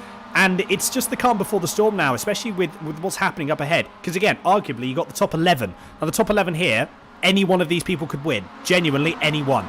Adam Delmont's actually trying to make a move. He just got past Andy McEwen. I think Andy McEwen's just letting it all happen here at this point. Because arguably, I mean, do you want to try and push too much on this second to last lap? Whoa! Who's it going to be? Adam McNally? Andy McEwen trying to send it round the outside because that's really all where he could go. This is it, the final lap. Tom Griffiths has got a very, very good run. Andy McEwen has actually lost a position. Jason Cooper might come back as well. So Andy McEwen is just dropping down the order at this point. Again, I don't think he's going to be too worried because there's lots of racing to happen on this final lap. 2x2 Noah's Ark style going through into turn 1 for the final time for race number 2. Sean Campbell sitting there. Let's not forget him. Similarly, let's not forget Sam Smith and Andy Thompson. They're battling in Pro-Am, and they're also trying to go through. I think Andy Thompson's actually got possibly a slowdown or something, or unless he's run out of fuel or something similar. Not too sure what's happened there, but ultimately Andy Thompson is just dropping down the field like a stone. I wonder if he's run out of fuel. I'm not entirely sure, but two people that haven't run out of fuel is DeCourt, Delmont, and Griffiths. That's 3 people, but my maths isn't very good. Mainly because they've all just started concertinaing up. And I was going to say that McEwen will want to be in 3rd place, not 5th, realistically. Also but they're going to make it 3 wide. They're going to make it 4 wide. McEwen may have the race lead as it goes at the end of the Campbell straight. That's a huge late lunge. McEwen goes from 5th into 1st, and that is quite extraordinary. He will be in the worst position possible for Blanchimont. However, I'm sure he'll probably be happier with track position than being in 5th place. It's exactly where he needs to be. You realistically want to be in the top 3 as you're coming into the final chicane, don't you, here on the final lap. 5th place is just a touch too far back. Blanchimont is just a touch too tight. So with McEwen in the race lead, DeCourt and Griffiths and Delmont arguably are the peak positions here for a race win. If Cooper gets it, if Campbell gets it, if Smith gets it, I'll be absolutely amazed, but I'll be very, very happy. I'm not going to predict anything because the only thing that is predictable in motorsport is that the commentator always gets it wrong. So I'm not going to go ahead and guess. Yes, let's keep it that way. Certainly so. I'm not going to predict anything either. Again, we haven't got very long left. We've got half a lap to go, and then we're going to see. Yes, Andy McEwen. I thought, to be fair, he was actually going to pull a big of a gap. I mean, fair play. I don't know what happened. I think everyone just didn't get an optimal run. And Andy McEwen just went, well, thank you very much, everyone. Slotted up the inside, and off he went. Last late breaker, someone's just gone off as well. Who was that? That was Sam Smith. No, Sam Smith has gone off. So Michael Seal might actually try and make the move going up now. It's going to be quite close. Sam Smith has got back going again. Apologies, we haven't really seen much of the battling a little bit further down the field because simply there's just been so much going on. Here we go. But this is going to be it. So you've got Casper DeCourt versus Andy McEwen. Do you know what? I think Tom Griffiths has got a good shout here as well because now no one's got a draft. Both Casper DeCourt and Andy McEwen, neither of them have got drafts here. Is it going to be Casper DeCourt? I wonder if he got a bit of a push from Tom Griffiths. Team orders then. Not team orders, but they're going to be working together as a team. Certainly so. Oh, it's going to... I simply don't know. What on earth is going to happen? There's a bit of contact between Andy McEwen. Andy McEwen is now going to go the inside. Casper DeCourt, he's going to have to try and stick his car up there. Yes, he's going to try and go it around the outside. Oh, he's going to get bumped as well. Andy McEwen tries to pin it around the outside. It's going to be a drag race coming down. Ultimately, oh my goodness, Casper DeCourt's going to take the race win, but Andy McEwen comes home in 2nd. Oh, Andy McEwen in 2nd. Tom Griffiths in 3rd. Delmont in 4th. And then Sean Campbell in 5th. Jason Cooper in 6th. Oh my word, we've got a few more cars that will be coming across the line. Apologies. Michael Seal and Ashley Simpson have actually finished neck and neck. They finished level. I don't really know what the sort of gap was there, but it couldn't have been much. Wow. How on earth? We see a little bit further down. Craig Schill was just finished, only a few tenths ahead of Adam Mitchinson. What do you say to that? Do you know what I actually want to see? We'll get the spinning wheel done, and I actually want to see a replay of that finish. Yeah, go for it. I was going to say, I think the drivers in the little interim break will need to go and get some Febreze for their racing seats. I can't imagine the amount of sweat that's just been deposited on there. It'll be horrible. However, it was brilliant to watch for us. Not them sweating, them racing, obviously. We will bring up the spinning wheel as soon as we can to see what the third race is going to look like. But to be honest, you have no idea, do you? That was utterly sensational. And the thing I loved most about it, Dan, was, to be honest, with the lack of contact. But as the spinning wheel comes up, it's a top 9 reverse grid, the smallest option that we have on the magical spinning wheel. And to be honest, I'm okay with that because the top 9 were pretty much fighting for the race lead. So if we can just have another repeat of it, I'll be all good. I'll be all good for it, sorry. But yeah, Dan, like I was mentioning just then, it was the way that the race was conducted by the drivers in the lead, wasn't it? I mean, there was obviously going to be contact. It's sim racing at the end of the day. But there was very little big, silly mistakes, wasn't there? There's very little in the way of inept driving or just sort of like just blanks of concentration. It was very well done by all the drivers. It was absolutely, yeah, 100%. That was one of the most enjoyable races I think I've ever watched. Yeah, I mean, what a round to come back on. I said I've taken a few weeks hiatus, but oh my goodness, what a round to be back. Right. Let's have a bit of a breakdown of this. Let's have a look at what happened. Now, I really just sort of all happened, didn't it? It just all sort of kicked off, which we knew it was going to. So having a look down here now. At this point, Casper Court, if he'd pin it on the inside, someone's going to try and go on the outside. If he goes to the outside, he tries to go. Someone's going to come up the inside. At the moment, Casper Court's in a lose-lose situation here. But ultimately, all he can do is just hold it on the inside and try and just sort of, get the car in a straight line as soon as he can out of the last corner and then go. I thought that Tom Griffiths was going to have a move. Tom Griffiths was going to have a move around the outside. I genuinely thought he was going to, but then obviously Casper Court just sort of blocked that off, so that was never going to be a move there. There was a bit of contact, nothing that Casper Court could have done there. Andy McEwen kept his foot in, rightly so. And I think, was there a bit of a bump there from the 777? I think Adam Delmont gave him a little bit of a bump, which arguably Tom Griffiths didn't get. So, and the gap there, the gap between Andy McEwen and Tom Griffiths was a hundredth of a second. It's just mad, isn't it? I mean, to be honest, I thought it was Casper Court who ended up winning the race. I thought he just left a little bit too much room. He gave Andy McEwen an option, didn't he? He sort of opened the gap up as they went into the chicane. I was thinking, what are you doing that for? There's just going to be a massive collision. But in the end, obviously, they were very respectful to each other. McEwen obviously left the gap on the left-hand apex for the court to get in. So, yeah, just absolutely loved that. I can't put that on replay. Frame it if you could. Sort of thing. That's absolutely sensational. Casper de Court then confirmed the race winner, though, by a tenth and a half ahead of Andy McEwen, but only by 0.02 of a second ahead of Tom Griffiths by the looks of it. Then you have Adam Delmont coming in fourth place, Sean Campbell rounding out the top 5, and to be honest, if the finishing line was about 100 metres further forward, near La Source, I think Campbell will probably get second place at the end of that one. Jason Cooper was in 6th, Luke Cooper was in 7th, Nick Clibbins was in 8th, and starting on pole position, because he's finished in 9th, is James Neve. So it's going to be a purely pro reverse grid all the way down to 9th place. Simon Robson was in 10th with Lars Fisher in 11th. 12th was Adam Mcnally after falling well down the order after he tried to take off and fly back to Britain from Belgium. 13th was Ashley Simpson. Michael Seal is in 14th and winner of the Pro-Am, which actually is a lot further down than we thought. At one point, Thompson was in about 3rd place. He was the highest Pro-Am. Simon Robson, by the way, in 10th, won the Am class. Liam Simpson was in 15th position. Douglas Stewart was in 16th. 17th, Craig Cockrell. And 18th, Julian Schroer. And we've got 19th further down, just about to, there you go, whack on your screen. Glenn Humberstone in 19th with Frank Vestner in 20th. Duncan Cope is in 21st with Craig Schill 22nd. Mick Hitchinson was in 23rd. 24th was Mark Oliver. 25th, Renato Campana.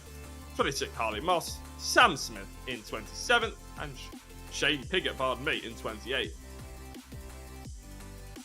And we're not done there, ladies and gentlemen, because there is that many drivers in the BSR.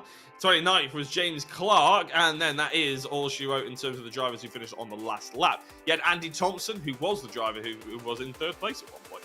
Unfortunately, ended a lap down in 30th position, and then you got the drivers who retired right at the start, effectively. Ryan Stewart, Ryan Main, and Liam Silkston for Excited Racing right at the end there. So really good to see a few of those drivers obviously drop out, but it wasn't anywhere near as bad as race number 1. So we have seen an improvement, Dan, and we have seen an improvement, which I couldn't believe was possible, in the excitement levels. And my voice is already going. We're only just... Do you know what? Same here. My voice is starting to go as well. But as you say, you know, arguably, we've got 2 more fantastic races left to go, and I just simply can't wait. We are going to take another few moments break while I think we both go and have a drink and have a bit of a cool down from that point, because that was certainly... that's the most excitement I think I've ever commentated on, and it was in the last sort of like 3 or 4 corners. Fantastic stuff, you know, really, really good, and again, very respectful to everyone as well for the fantastic racing. It was close, it was clean, a little bit of contact, but at the end of the day, that is racing. It doesn't matter if it's in the sim world, the real world, it's always going to happen. But ultimately, everyone was respectful enough of each other, so there was no major bits of contact. But yes, a small break for us. We'll be back in a few moments' time for race number 3 for round number 8 of the SIM3D BSR MX5 trophy. Make sure, stick around, don't go anywhere. We'll be back very, very soon.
Welcome back, everyone, to race number 3 here for round number 8 of the BSR MX5 SIM3D trophy. Race number 2 is very, very exciting. I can believe it's very, very exciting. They're one of the most exciting races I think we've ever commentated on, which is fantastic and what we normally expect from the BSR MX5 trophy. We only had a top 9 grid reverse for race number 3, and it's all just been the pro field. So, arguably, we are going to see some, I'm sure, amazing battling, as we would normally expect from here and from the series. But I'm sure we're going to be focusing a little bit more on the battle a bit further down the field this time as well, because they are going based off of their finishing positions based on the previous race. Yeah, and realistically, obviously, the top 9 were the pros. I'm sure that'll be reignited, exciting energy and all that sort of thing. But the fact that we're in a new race and everything invites a few more of the other people to get involved as well, doesn't it? All of a sudden, you might see a 15-car battle, you might see a few people crash off, and other people get into the mix. But what we can do is, well, you can run through the order, Dan, because my screen is so pixelated I can't see the names. Ah, right. Well, here we go then. So your current order for this raid, again, we're going to run through the top 10, then we're going to move straight forward down into into the races of James Neve, Nick Clibbins, Luke Cooper, Jason Cooper, Sean Campbell, Adam Delmont, Tom Griffiths, Annie McEwen, Casper de Court, and then Simon Robson are your top 10. And then we're going to be running through the remainder of the grid on your screen now for race number 3. So, like I said, a little bit of only that top 9 swap. So, ultimately, it was not the normal swap that we are used to seeing.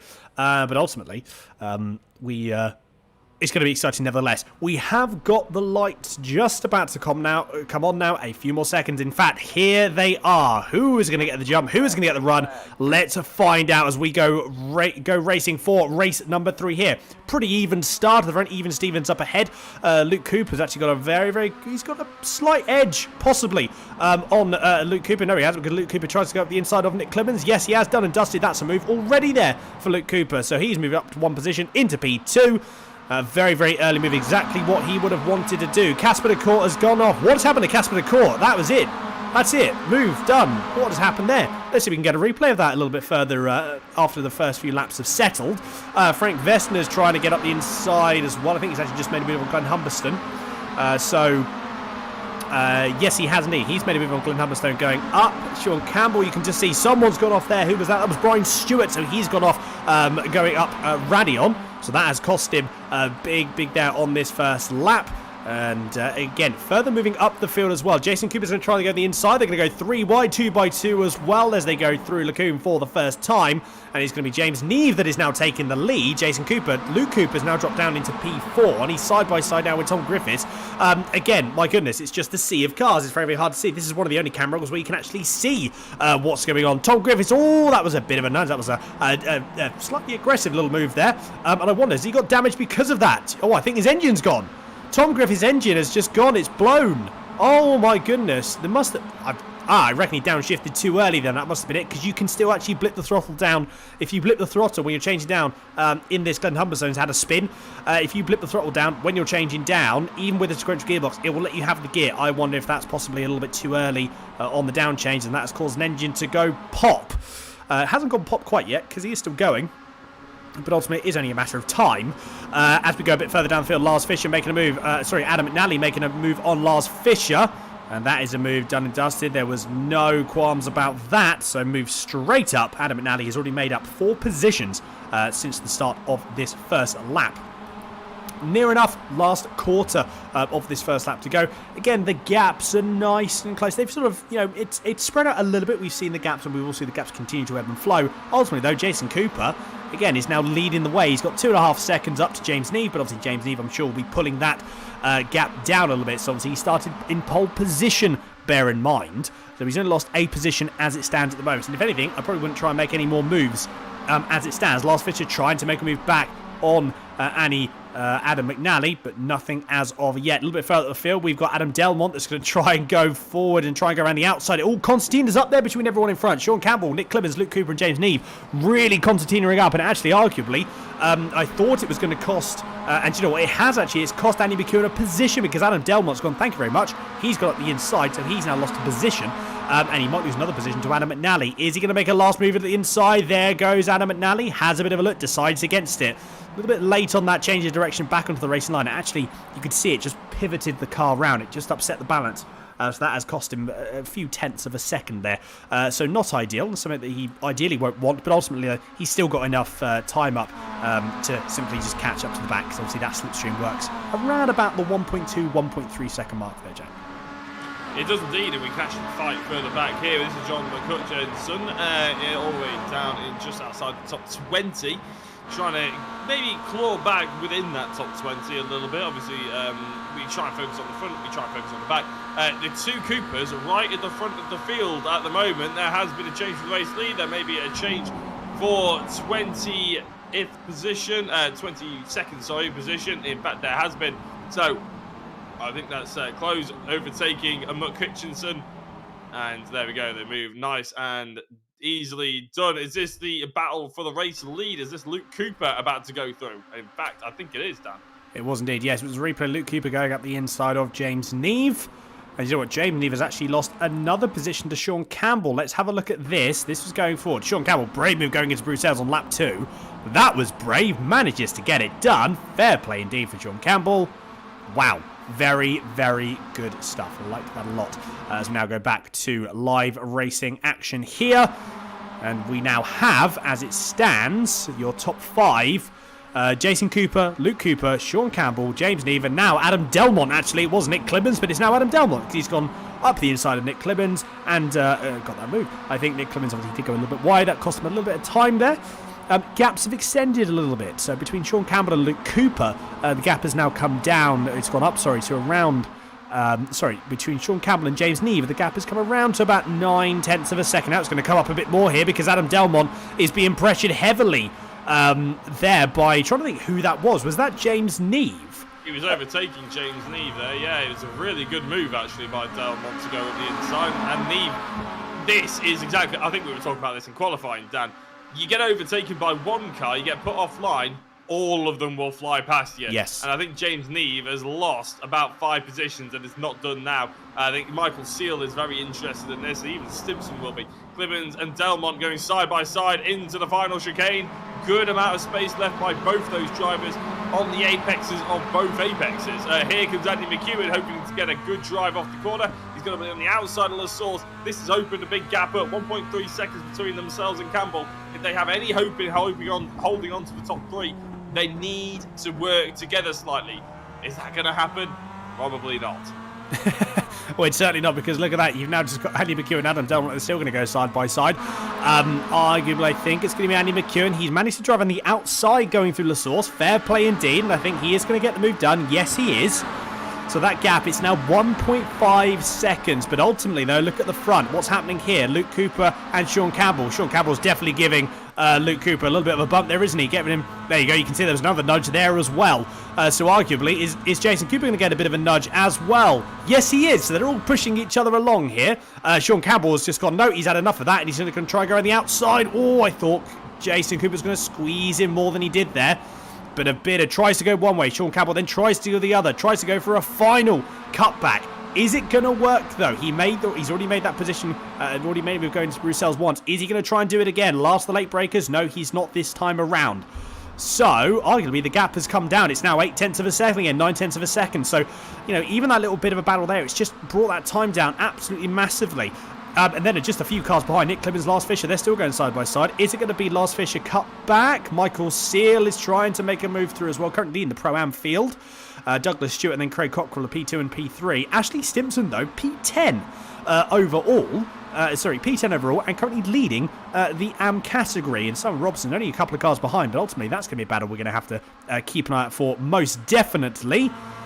What's going to happen here? Is Michael Seal going to have a bit of a move? No, he decides against it for the moment. Simon Robson has actually lost a couple of positions. I think he had a bit of a moment there, so that did cost him 1 or 2 positions. Not ideal, but Ashley Simpson still leads in the AM category.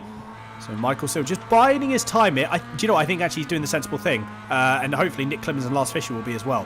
Ultimately, they're going to want to catch up to Adam Mcnally. So I think this, again, is where, you know, working together is going to help you here. Yeah, you need to be patient, don't you? We're only about just over halfway through this race, realistically. In fact, here comes Campana. What's happening to him here? It's to the left. Oh, big drift on, and the cars have nowhere to go, do they? Just spins into them. They won't be very happy about that at all. Unfortunately, just what happens. Here comes Michael Seal. Delmont's got past Cooper as well, so there's a change for 3rd place as they fly into the chicane. Goodness. In fact, this is a fight for the race lead. Campbell wanting the race lead for himself, Delmont wanting him as well, but at the moment, James is being a party Cooper at the lead of this race, and he's not letting anybody else have a bit of the spoils.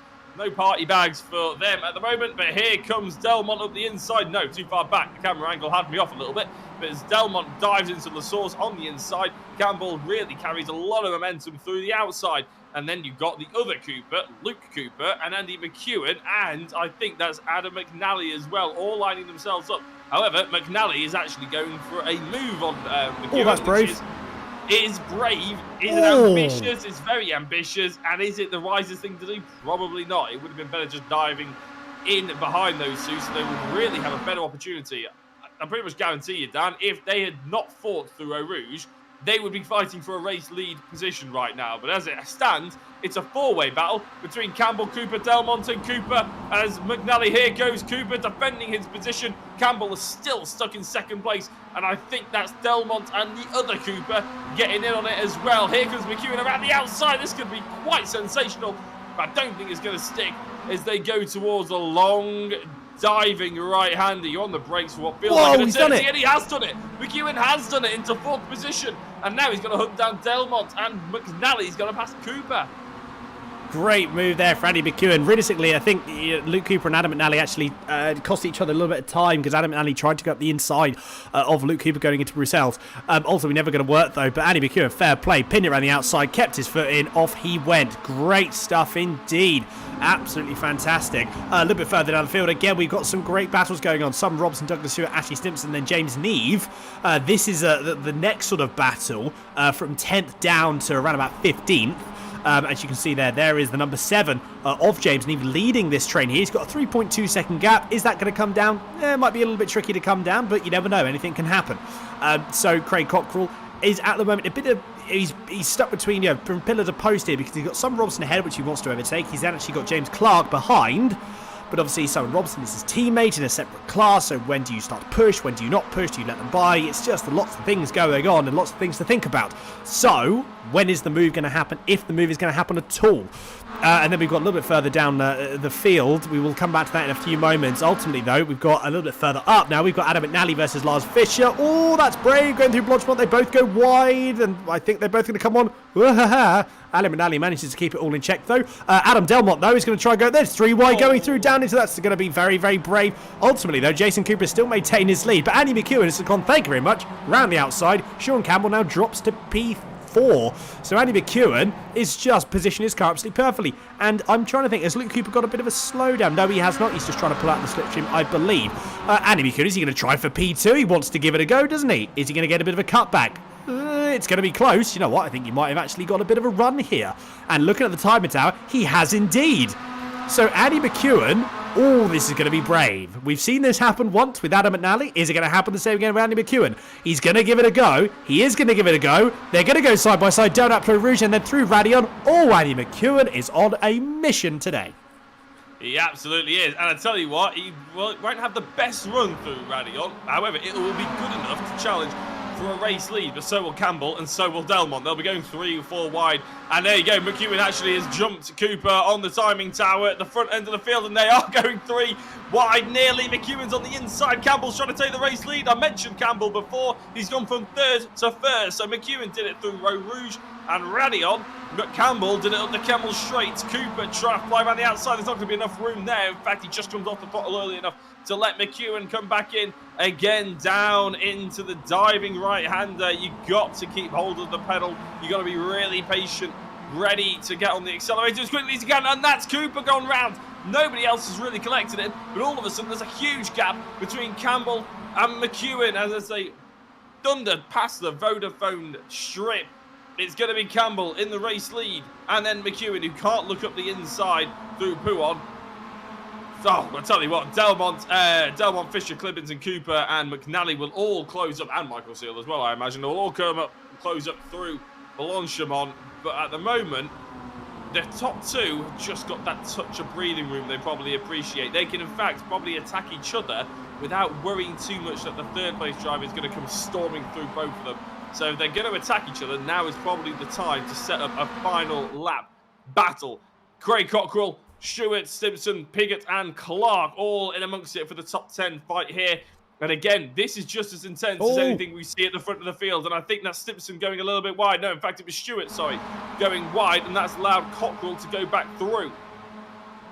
It has indeed, yes. So the battle coming down through. Andy McEwen's actually just got past Sean Campbell again that we can see, but we're going to focus on this battle here at the moment. So who's going to come out on top? I think Craig Cockrell is just pushing a little bit on Shane Pigott, but Shane Pigott is still holding his ground. They're going to go through Blanchemont side by side at the moment. Oh, Craig Cockrell just about manages to fit into a gap between James Clark and Shane Pigott. Is there going to be a late lunge? I think might give it a go. How on earth that was not contact? I don't know. How close that gap was, I don't want to know. But ultimately, though, James Clark Still manages, James Clark has actually passed Craig Cockrell, so that is a position gain for Clark, although we can see Craig Cockrell trying to make the move straight back around up the inside of James Clark, and that is move done and dusted. Are we going to see Douglas Stewart? I thought he was going to have a bit of a move there. No, but James Clark has now got a good run on Craig Cockrell. Are we going to see, for the third time this race, probably a bit more than that actually, side by side up Eau Rouge and Blanchimont? No, because Craig Cockrell covers off the inside. Michael Seal, actually, that's because he's gone nice and slow. What's happened to Michael Seal? I don't think he's run out of fuel. Maybe just a poor exit coming out of Blanchimont. About La Source. I don't know what I'm talking about. Someone's gone wide there, making up their own track. I think that may have been possibly Mark Oliver. Couldn't quite see who that was. I think it was the number 99 of Mark Oliver. Yes. So that would be a slowdown, definitely. The battle still raging on between James Clark and Craig Cockrell. They are going to go side by side down into Lacombe, and James Clark now loses that position back on Craig Cockrell. Fantastic stuff. There is your 15 minutes. This is the penultimate. Sorry, this is not penultimate. This is the last lap. So that is it. 14 minutes and 59 seconds. It's showing on the timer. Andy McEwen is leading at the moment. Now, I wonder if that was a tactful move by Sean Campbell there, because he didn't want to make the move down going into Lacombe. Instead, he wants to try and make it going through down into the bus stop chicane. That may have been tactful there. Yeah, well, he's still leading. There we go, through P1. There is a four-way battle. You can guarantee this is going to pretty much finish like the... well, I won't guarantee anything, because as I said before, there's one thing that's guaranteed, and that's that the commentator's always wrong. 3 wide into the chicane, I think actually will help Andy out a little bit, because all of a sudden Campbell's having to worry a little bit about Fisher and Delmont. And I don't know about you, Dan, but if we were coaching these drivers, but if you were on board with them right now, you'd probably say, just keep it chill. The best overtaking opportunity is going to be right at the end. The more you hamper yourself now, the more you're going to finish, the more likely it is you finish in 7th place, not 1st place. So just keep it chill. Now is the time you want to line up the attack. And you can just see that gap was at less than 1/10 of a second between all of those drivers. And now it's extended to about 3/10. So you've really got to pull that back before you even think about making a move. Now, that will get closed up, won't it? Because it is Blanchimont, it is Spa, it is MX5 Racing. But as we go through Blanchimont, it is McEwen in the race lead. Oh no! And it's no longer McEwen in the race lead. Campbell goes through after contact, I imagine. Delmont around the outside. Fisher's going to try and move as well, but Delmont and Campbell, if Campbell wins this, there may well be an stupid inquiry, but Adam Delmont will cross the line as the race winner. Campbell in 2nd, Fisher in 3rd, Clippers in 4th, McNally in 5th, Cooper in 6th and 7th, Simpson comes across the line, Pigott, Clark, and we're just trying to have a look at where on earth McEwen is out of the race. He's had to retire, he hit the ball that hard. Michael Seal's going to come across in 18th place. And we had a brilliant example of a close battle right at the end of race 2, didn't we, Dan? And we had the exact what we feared there, basically, from race number 2. We had it right in front of our eyes for race number 3, is that the close racing gets a little bit too much, and a small mistake can be so costly for a driver. Such a shame, wasn't it? Yeah, we're going to have a look back on that, because I'd really be interested to see what actually happened there. Before we do that, though, for the final time this evening, we are going to bring up the spinning wheel, and we're going to see who is going to be on pole position now for race number 2. Oh, it's a full reverse grid. Oh, what a way to end. Yep, what a way to end the evening with a full reverse grid. Oh, that's magical. I simply cannot wait. So we're going to announce that to the stewards, so they're going to get everything sorted. And we're going to bring the race results in but a few moments' time. Yes, okay, that's certainly that has certainly put a spanner in the works there. But ultimately, though, I think realistically, again, nothing that's going to be we're going to be treated to some entertainment for this last race, are we not?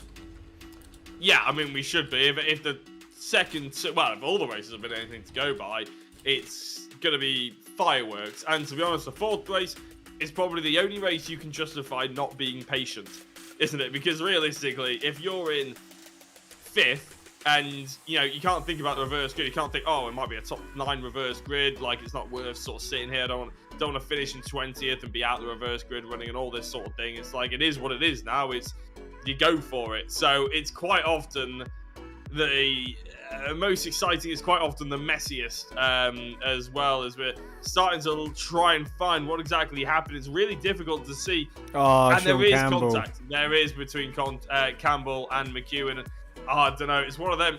Campbell trying to get back onto the racetrack. With that angle there, we didn't see whether there was enough room for Campbell to come back on the racetrack without hitting McEwen. I suppose this will be the answer. He's on the curb. No, there wasn't, but there was also a lot further that he could have gone. McEwen should have probably moved over a little bit, just a touch. Yeah, I'm not sure. Maybe racing incident. It's going to be difficult, that one, Dan. It's certainly going to be, yeah, that's going to be, I mean, at the end of the day, we've said it time and time again, stewards being a thankless job that it is, unfortunately, you are going to upset one party. You're always going to upset one party, I think, when it comes to a steward's inquiry, which I'm sure that will be. It's so tricky, and I really do feel I wonder if Blimp Cam will actually give us a better opportunity to have a quick look at this. So coming through again, yes, absolutely, you can certainly see. Okay, so that's actually, that's actually put a different picture on it, isn't it? Interestingly enough. Yeah. So if we take that back and maybe we pause it a little bit just to properly dissect it, because obviously we have to waste time until the next session anyway. But if we take it right back, you can actually see that Campbell, he's running wide, but actually because of the overspeed, he then goes wider. You just saw him. He changed his angle yet again to go wider. So he's aimed his car slightly off the track because he knows he has the overspeed on McEwen.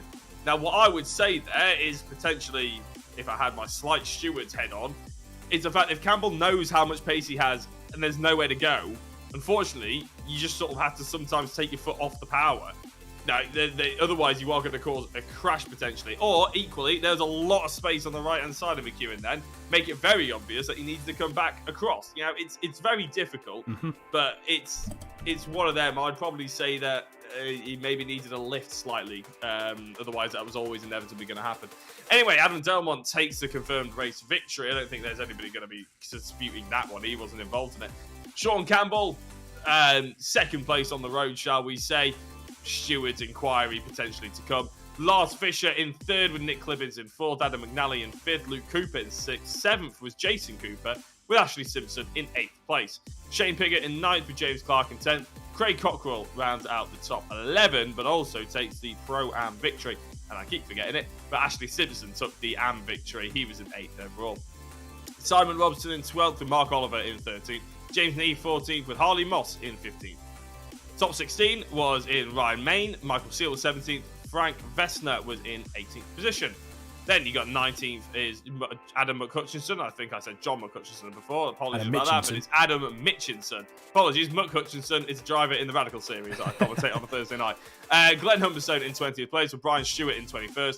Liam Simpson in 22nd, with 23rd being Douglas Stewart. And then a lap down after leading the race, and I'm sure will be probably quite painful to swallow, with Andy McEwen in 24th place. Craig Schill, 3 laps down in 25th. Renato Campana, 3 laps down as well. Julian Straw is 5 laps down, as well as Tom Griffiths. And Casper de Korte, we saw spat off on the outside of the first corner. So, an emotionally draining race there for a lot of drivers, I imagine. It's the thing, isn't it, with BSR MX5 racing, especially around a track like Spa, Dan? Your adrenaline is constantly high, isn't it, for 15 minutes. Then you get about a 10-minute break, and then it's right back up high again 4 times. That's exhausting. It certainly is. It absolutely is. Very, very true indeed. I think realistically, we're in a position where, like I said, we can make obviously a judgment call at the end of the day. The steward's obviously going to make another judgment call with obviously that incident that we saw earlier on with Sean Campbell and Andy McEwen. But I mean, yeah, again, fantastic race up until that point. Just a little bit shame for the end, but great racing, fantastic to watch, and we've got one more race to go. Again, we're hopefully going to see some fantastic racing, especially with the reverse grid. Oh, that is going to be fantastic stuff indeed. We are going to take a few minutes break to compose ourselves for that final race. We'll be back in a few moments' time. Again, big thank you to all the sponsors. Go for the Gap SIM3D for sponsoring the BSR MX5 Trophy. Make sure, if you haven't already, please make to like and subscribe to the Absolute Sim Racing YouTube channel. It helps us out more than you know. But we'll be back in a few moments' time for the race number 4 and the final race of round number 8 here at Spa. Don't go anywhere.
Welcome back, everyone. Apologies for the slight little odd way we would normally come back in that. I will be now commentating on the finale solo for this time around. Jack has unfortunately had to depart a little bit earlier, but ultimately I will still be trying to push forward as best I can on my lonesome for the final race here for round number 8 of the BSR MX5 trophy. We have seen some very, very interesting, very, very fantastic racing for these first 3 races, and I'm sure we are going to see it once again going through into turn 4. The grid will be coming up in a few moments, which we're going to run through very, very quickly, and then we're going to get ready for the race start. And in fact, here is the grid here. So Andy McEwen will be starting this race on pole position. Douglas Stewart will start P2 with Brian Stewart in 3rd. Glenn Humberstone takes 4th. Adam Mitchinson takes 5th. Frank Vestner 6th. Michael Sud in 7th. Ryan Main in P8. Harley Moss in 9th with James Neve rounding out your top 10. Mark Oliver takes P11 with Simon Robson in P12. Craig Crockwood takes 13th, James Clark in 14th with Shane Pigott in P15. Ashley Simpson takes 16th, Jason Cooper in 17th with Luke Cooper in P18. Adam McNally 19th and then Nick Clement in P20. We are going to run through the remainder of the grid for you, and there it is. We have 28 cars for this one. Casper Court will be starting at the back of the grid, so he's going to have a lot of overtaking to do if he wants to get up and in a good finishing position for this final race. But here we go, everyone. The final race. Lights are about to come on, and then, actually, do you know what? We're already away. The lights came on, they went out very, very quickly. So at the moment, it is Andy McEwen with a very, very good start. Douglas Stewart and then Brian Stewart, okay, are having a nice little bit of a battle going through side by side. Oh, no, straight away.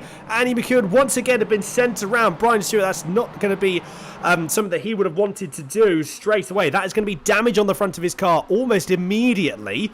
So arguably something that certainly he did not want to happen. And he's actually lost the position to Glenn Humberstone straight away as well. Michael Seal a little bit further down the order. He's going to possibly go side by side up the inside. Sorry, around the outside of Eau Rouge and Radion. Is it going to be... Whoa, big sideways moment. Who was gone there? That was someone gone. That was Adam Mitchinson, I think, that's had a big, big moment. Was it Adam Mitchinson? It may have been. It may have been someone different. It might have actually been Ashley Simpson, actually. That makes more sense because it's one of the Simtech cars. So, not ideal straight away through there. Again, just a gaggle of cars coming now down through into Lacombe for the first time. We see Douglas Stewart losing out a lot of positions there. Oh, another one of the Year 1 TV cars has been collected. That was Ryan Main, got collected. Couldn't quite see who that was by. I think it may have been the number 99 of Mark Oliver that's had a bit of a moment. So it's all kicking off. Oh my goodness, it is just kicking off around the back. We see one of the Fast-Star Motorsport cars that have gone. It has just gone absolutely haywire. And we're only on the first lap. We're only 1 minute and 25 seconds into this race. Luke Cooper's been sort of plugging away. He's made up 3 positions already. Renato Campana's made up 11 positions. Adam Delmont's made up 10. Tom Griffiths made up 15. So, you know, we've seen a lot of positions being gained for a few people. Might be a few more here because they're going to go possibly. There's going to be side by side. Casper de Court versus Luke Cooper. Casper de Court goes up the inside. So that is another position. 14 positions already made up. Brian Stewart's had a bit of a moment as well. What has happened to Brian Stewart? Can't quite see. It looks like he's gone off, going to the exit off. Sean Campbell has also had a bit of an off. Where is Sean Campbell? Sean Campbell is actually, that's it. Sean Campbell is out. So I wonder what has happened. Let's have a quick look at the replay of Sean Campbell. So going through down into, can't quite see where this is. Oh, his car's a bit looking worse for wear anyway. His front bumper's actually now hanging off. Okay, going through Bruxelles and into No Name. So it must have been an early incident that caused that. I wonder if that could have been right at the very start with Eau Rouge and up through Radion. That was a sideways moment for the number 79. That was Douglas Stewart having another bit of a moment. Manages to keep it all in check though, which is good. But that is now going to lose him 2, 3, 4, maybe even 5 positions. There we go. There's about 5 positions gone, unfortunately. And Nick Clemens is trying to make it up the inside of Julian Schroer. And Nick Clemens tries to get it done. And in fact, he does indeed. Renato Campana is the next on his radar. So can Nick Clemens make another position up or make a few more positions up after? Remember, we've already gone through the first lap. We've got a little bit more time to go. But unfortunately, Andy McEwen once again and Sean Campbell are the first 2 retirees of this final race. Battling up and down the field that we have normally seen here. As you can see the gap, so the left-hand side again, as a refresher for those of you who aren't quite sure, Nick Clemens is actually going to possibly up the ins. Well, actually, no, Nick Clemens did make the move at the inside. Renato Campana got a very, very good run, but ultimately Nick Clemens managed to just keep it around the outside and then just drive that car through. Got a very nice run onto that last... going into turn 1. Julian Schroeder has actually made the move past Renato Campana as well. So Renato Campana has dropped a couple of positions, unfortunately. And then this train of cars here, a little bit, just a couple of cars down. So you've got Craig Schill, James Neave, and then Douglas Stewart, who obviously didn't have particularly, didn't have the start that he would have wanted the first lap. So he's trying to back up some positions. And the first one on that radar is James Neave. Is it going to be here? Possibly. He is pinned on the outside at the moment, but is he going to try and make the move? No, he can't quite do it because James Neave is actually going to try and make a move on Craig Schill. A little bit further up, Adam McNally is having a bit of a tussle with Adam Delmont and then Tom Griffiths, and that's sort of where the battle will, that's where the gap doesn't really sort of extend as in anything from the lead. We can see it. Let's just actually move forward to that battle, and here it is now for you. So Adam McNally, he's made up 8 positions so far. Tom Griffiths has made up 18 positions. Casper DeCourt has made up 16. He's just on the back of this. Is he going to try and make a move possibly on Adam McNally? He might very well do. That's currently the view, so not quite the view that we were expecting, but Casper DeCourt, he's just biding his time a little bit at the moment. James Clark and then Adam Mitchinson are going to go side by side around the final exit of Pouon, and down into the final half of Spa for lap number 2. Is it going to be James Clark? Yes, James Clark currently is made... He's making it work at the moment. He's made up 8 positions. Anna Mitchinson has actually lost 2 positions, unfortunately. So not ideal, something that he would not have wanted. More, I thought it was going to be a bit of contact between Tom Griffiths and Simon Robson, but not... no contact there. Adam Delmont is trying to make a move through as he goes past. Wow, that was a brave move through Stavolo. Manages to go just about. I thought Delmont was going to try and get that back then. But instead, Casper DeCourt is actually pushing Adam McNally along. Trying to, obviously, he's got the run. Is he going to try and push past Adam Delmont? He might very well do it. If anything, he's going to push Adam McNally past, but I don't think he's going to try and get past himself. And no, he does not. In fact, no one does. So that moves and all those sort of stay the same as it stands. Craig Cockrell and then Michael Seal, the 2 Pro-Am drivers, are leading. Jason Cooper is just a few cars behind, having made up 14 position. And in fact, big contact. Mark Oliver, Harley Moss, they've had a big incident. Big incident indeed. Casper DeCourt and all that is that we made a few positions, lost a few positions. Loads of people did. We're going to try and get a replay of that in a few moments' time. But Adam McNally versus Simon Robson once again. Actually, Casper DeCourt's going to try and have a bit of a looky as well. Can he makes the move up the inside of Luke Cooper and Simon Robson, but can't quite make it as it stands on Adam McNally. Adam McNally is a very quick driver, very quick, understands the MX5s very well indeed.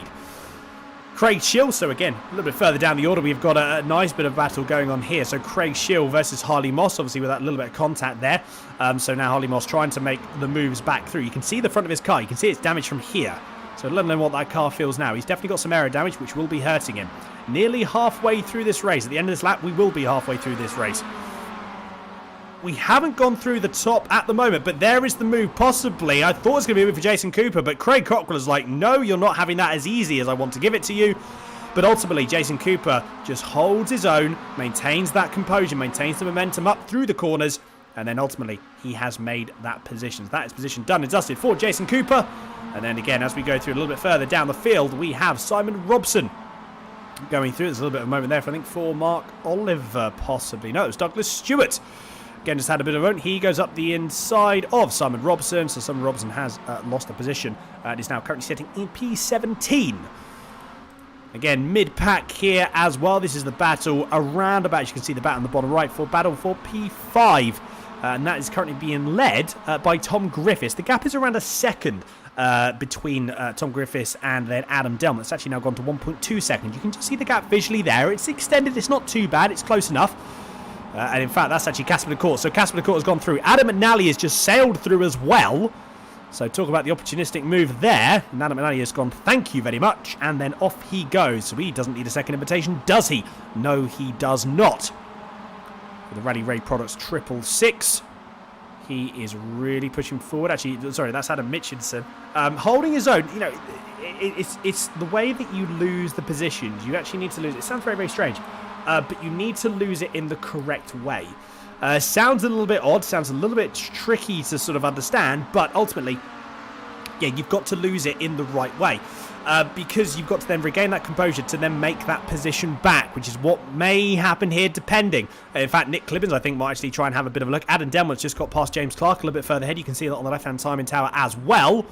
So Nick Clibbins goes up the end. Whoa, no, Nick Clibbins is trying to do the cutback. Nothing's going to happen there. Mitchinson defends the inside very, very well indeed. Ryan Main has actually passed Craig Schill. So he's just gone up the order. I tell you what, now we haven't really got a bit of a breathing room, but we're going to have a look at that crash between Harley Ross and Renato Campana and sort of see what happened, really. Let's have a look at see if we can see what happened, because it was certainly it was a crash that it certainly shaped certainly has shaped the remainder of this race. So as we're coming through down into just a little bit too deep on the just a little bit too deep on the brakes, unfortunately for Harley Moss there, and that has cost him. It was a very, very wide lunge. It was lunged from very, very far back as well. So it wasn't ideal, to say the least. Again, whether that's going to be a student inquiry, that's debatable. We'll have to see how that goes. 10 minutes is nearly gone. 2 more laps still remain after this one. Jason Cooper, once again, he's actually, he's now going to have to fight. So Craig Cockrell round the outside of Jason Cooper. Good move indeed. Michael Seal is actually just sort of letting it happen here, I think, as well. It's completely understandable. Why would you not at this point? So Michael Seal there, he's just sort of biding his time. He's got a 2-second gap to Tom Griffiths behind. Arguably, though, Tom Griffiths was actually very, very fast that last lap, and he was about 2 seconds faster than Michael Seal that last lap as well. So we've got Jason Cooper trying to make a move back. This is a brave one going into Pilm. Michael Seal's got front row seats here. Is he going to try and slot up the inside and follow Jason Cooper? Very, very close. Just about enough room given between both drivers. Fantastic racing, as we are expected to see from these drivers. So Jason Cooper straight back. Craig Cockrell now battling. It's Craig Cockrell. He's going to try and go straight back up the inside of Jason Cooper. Jason Cooper has to concede the position a little bit, but decides now that is the time where he can just drift out wide. And now he maintains that position there. Tom Griffiths, look at that. The gap's gone from 2 seconds to 1.2 seconds. So 0.8 of a second in no time at all. That is something that we're going to have to keep an eye out on, because I reckon he is going to be pulling, well, you can see there you go, there's Adam Delmont. He's going to be pulling them along. He's going to be pulling James Clark along, and then he's actually going to be pulling Casper de Court along as well. Arguably, Casper de Court has to time his positions right here. There is a chance that Casper de Court could do a last to first challenge. He could do it. He very, very well could do it, providing there's not too much battling between the drivers. And providing they can all sort of concertina up, and Casper de Court will try and move forward. This is exactly what these guys want. You can see just Casper de Court there, just in the background. Again, once again, Jason Cooper versus Craig Cockrell. It doesn't matter if Jason Cooper gets ahead, because all that's going to happen here is now, once you come through La Source, well, everyone's just going to catch back up again. It's a very, very tricky position to be in, ultimately, for these drivers. And ultimately for Jason Cooper, like I said, who is currently just sitting at the front, and he can't do anything. He may very well have the pace to be able to pull away if it was any other track, but someone like this, where it's just so long, and the straights are so long in this car, it's just tricky to have. Look at the gaps as well. You can see on the left-hand side now, gap from 2 seconds to half a second now. And that's going to be playing into the hands nicely of Casper de Court, who's going to probably now start trying to make some moves, I would imagine. You can probably see the gaps have come down. You can see now that there's a general sort of slipstreaming opportunity, regardless of where he is in the field. I wonder if Casper de Court is going to start making you to see him pull out there as well of James Clark. So here comes the moves now. Craig Cockrell is once again going to try and get by, and I wonder if Michael Seal actually going to try and have a bit of a move now on Jason Cooper as well. No, instead Michael Seal decides against it, so Craig Cockrell once again retakes the lead. Jason Cooper isn't defending it that much. He doesn't need to at this point. It's just all about the timing. It's all about the timing here. Casper de Court has actually got past James Clark. So I wonder, is he going to... Well, Casper de Court has got to make up, at this rate, 2 positions per lap. Because Craig Cockrell, this is the penultimate lap, everyone. This is the penultimate lap. And then we're going to see who will come out on top for the final race. We'll have a very, very quick interview with maybe a couple of the drivers if we can. And then we will wrap up for this event for round number 8. It's been fantastic racing and such an enjoyable event to come back to. It's been really, really good fun indeed. Michael Seal is still sort of on his own. He's been pressured quite heavily now by Tom Griffiths. So Tom Griffiths might Yeah, he might hold up actually here. I wonder. Craig Cockler's actually he's being pressured now by Jason Cooper, so there's going to be a bit of a move up ahead. Jason Cooper once again retakes the position, but now look at the gap. It's just Constantine straight back up.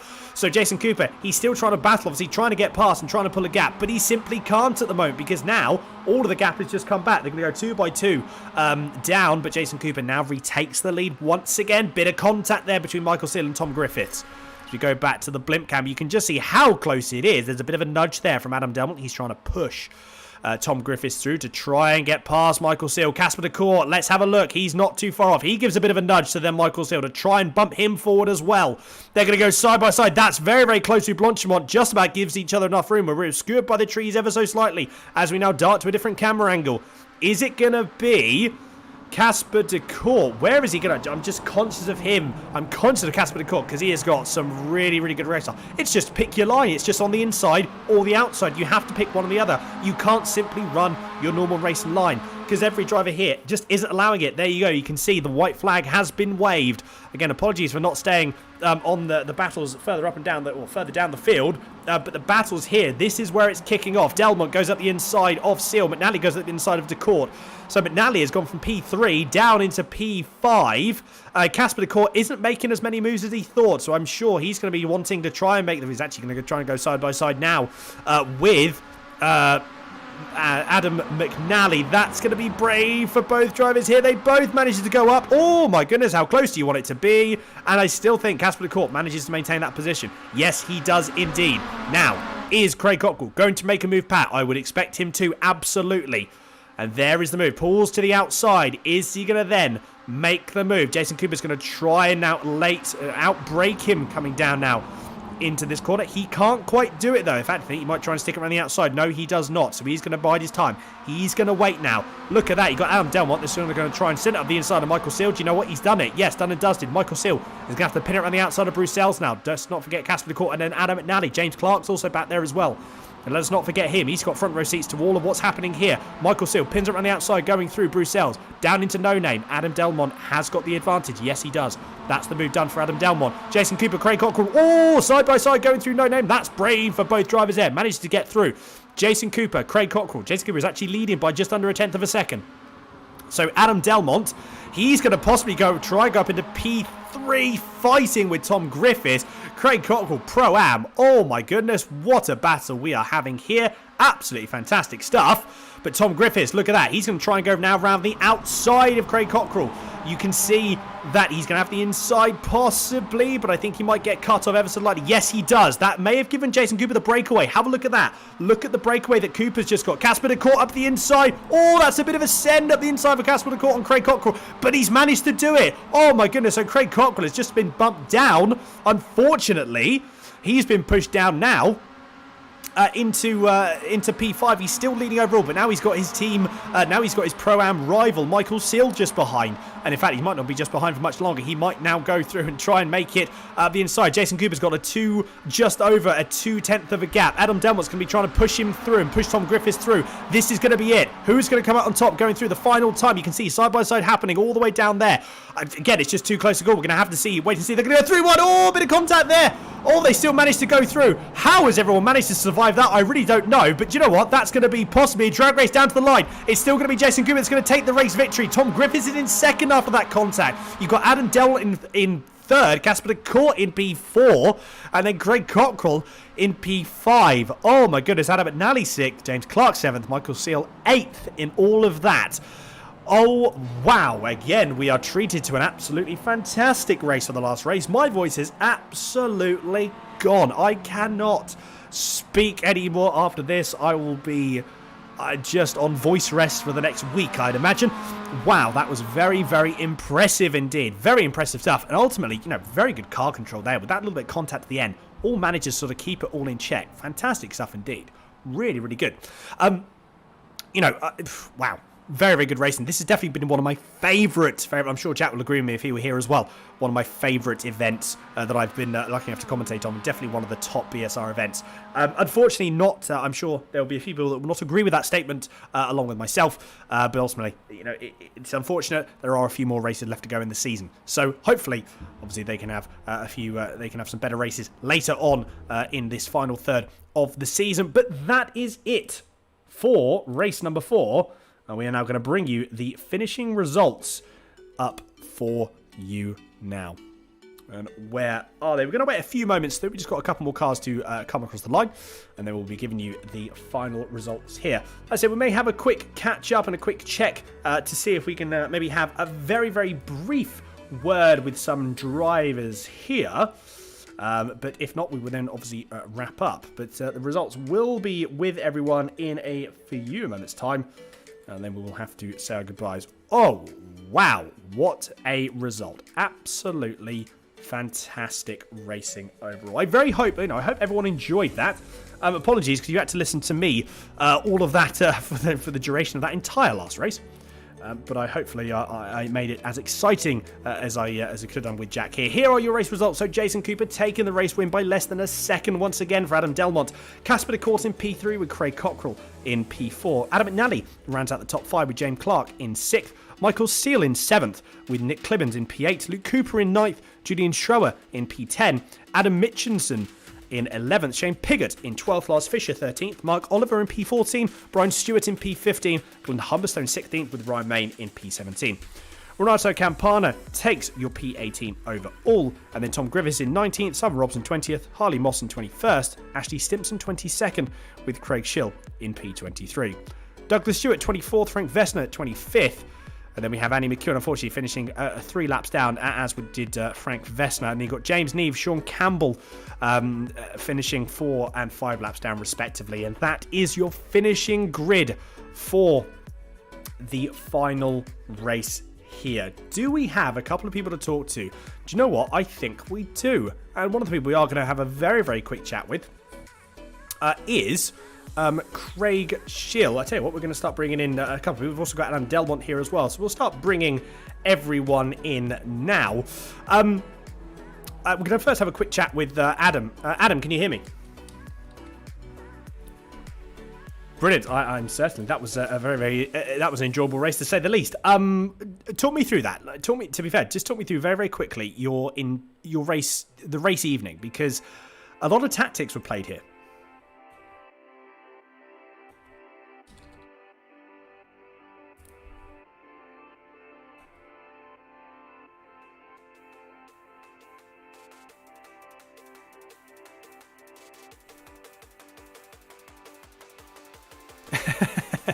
I can imagine so. I mean, yeah, arguably that was. I was just saying that was one of the most enjoyable races I think I've had the pleasure of commentating on. It was just absolutely fantastic, and it just really, really worked. It really, really worked for everyone. Yes, there was a little bit of rubbing, especially at the start, and there was a couple of things there, but ultimately very, very good. I'm very quickly, and again, Adam, sort of moving forward again, we are going to have to, again, I'm running through interviews quite quickly here, but just another sort of final thought from you as well. Like going forward into next race, obviously, tail end of the season now starting to come in. What's the game plan going forward?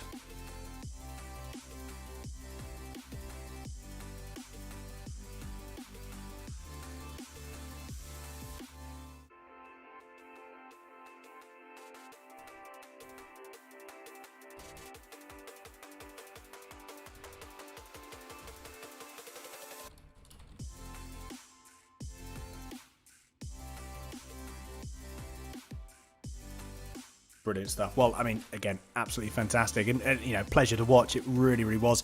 Adam, just a very, very quick one as well. Anyone to give a shout out on the stream before we wrap up?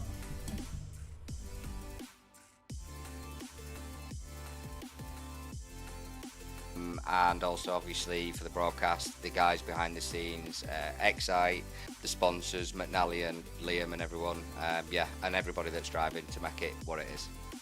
Fantastic stuff. Adam, absolute pleasure. And we look forward to catching up with you again, hopefully in similar or better circumstances next week. Yeah, take it easy, guys. Thank you very much. Take care. So that was Adam Delmont there. We are going to very quickly again just run through to Mr. Craig Schill. Craig, can you hear me?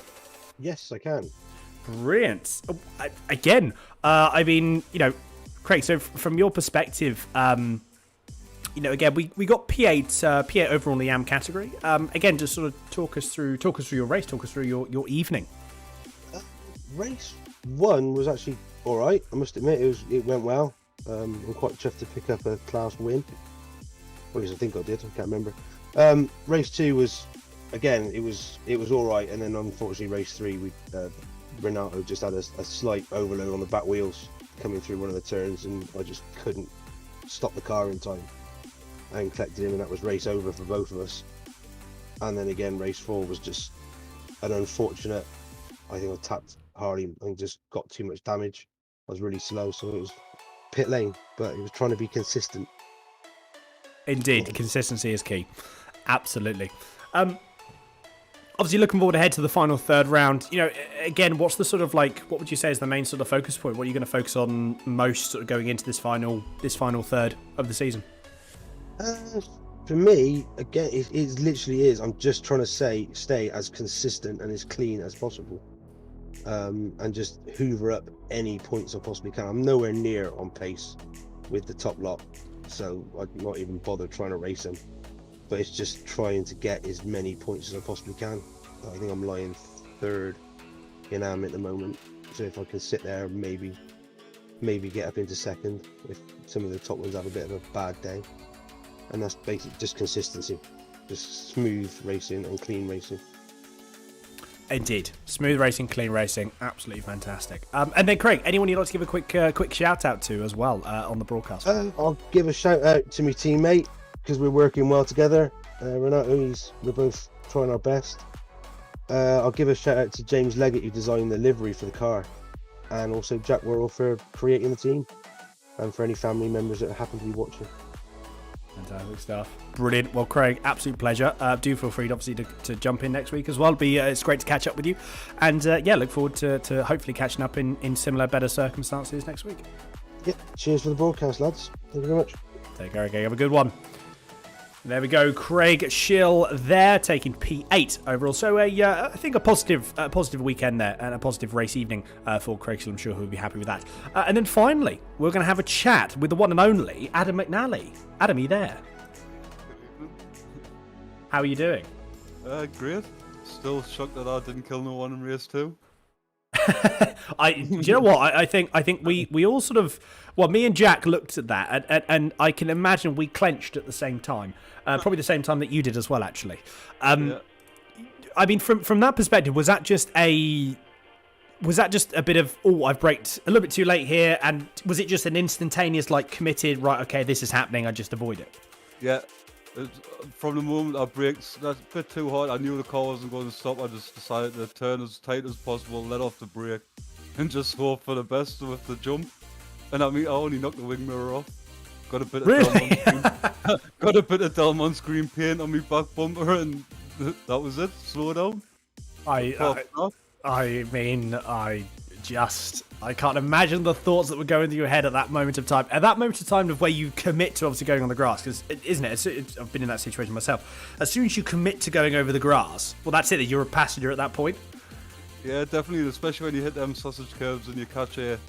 There's definitely no control on it then. But like I said, I got away with it, so I'll not get that lucky again. I maybe should have just kept on driving to the shop and put the lottery on. I was about to say, yeah, certainly. Yeah, I would definitely be doing the lottery tomorrow or tonight or something, whenever you can. No, I mean, ultimately, though, some great racing. It was tricky. I know you obviously were going through a couple of races. You were trying to make up, trying to push up the field. It's a little bit tricky, isn't it? Because we saw this, I think it was race 1 or race 2, that you had about sort of 6 seconds gap, and you obviously had a 6 second gap to the car in front. And obviously, you certainly have pace, you're fast in this MX5, but it's obviously difficult, because you've got cars behind that have the draft on you, and then you've got nothing ahead, so it's almost impossible to then make any more progress from there. Yeah, that was it. I got a qualifying ban, so I started P20. Now, once I got to P12, there was just like a 3 second gap to the cars in front, which is out of draft. And every time we'll get to the straight, I'll just watch that gap increase by half a second. Yeah. Maybe 0.6 just because of that draft train in front. And No, I knew that was it. That was as far as I was really going. Yep. Yeah, it's tricky, isn't it?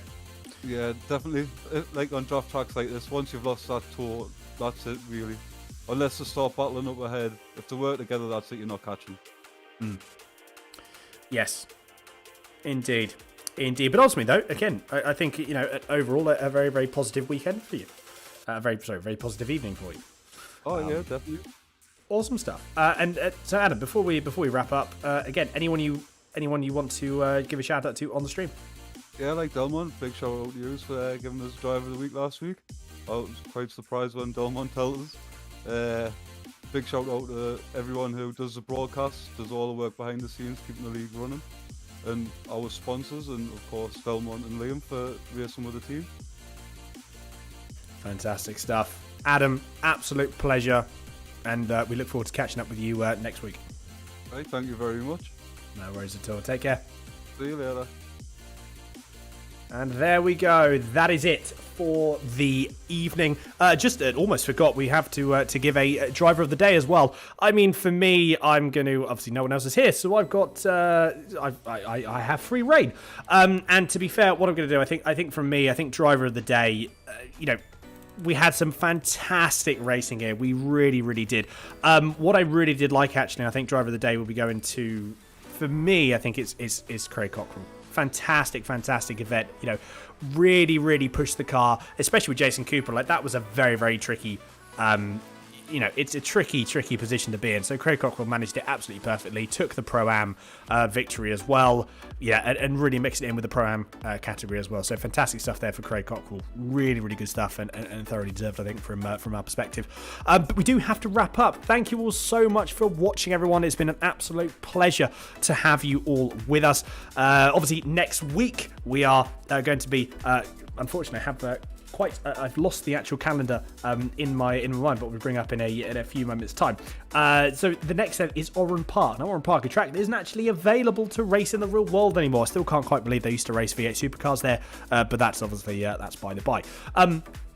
Yeah, absolutely fantastic. Really, really looking forward to Oran Park. It's a tight, twisty track, worlds apart to Spa, and it's going to be very technical, very, very fast as well in some areas, but it's going to be, as I said, worlds apart from Spa. But that will be happening next week.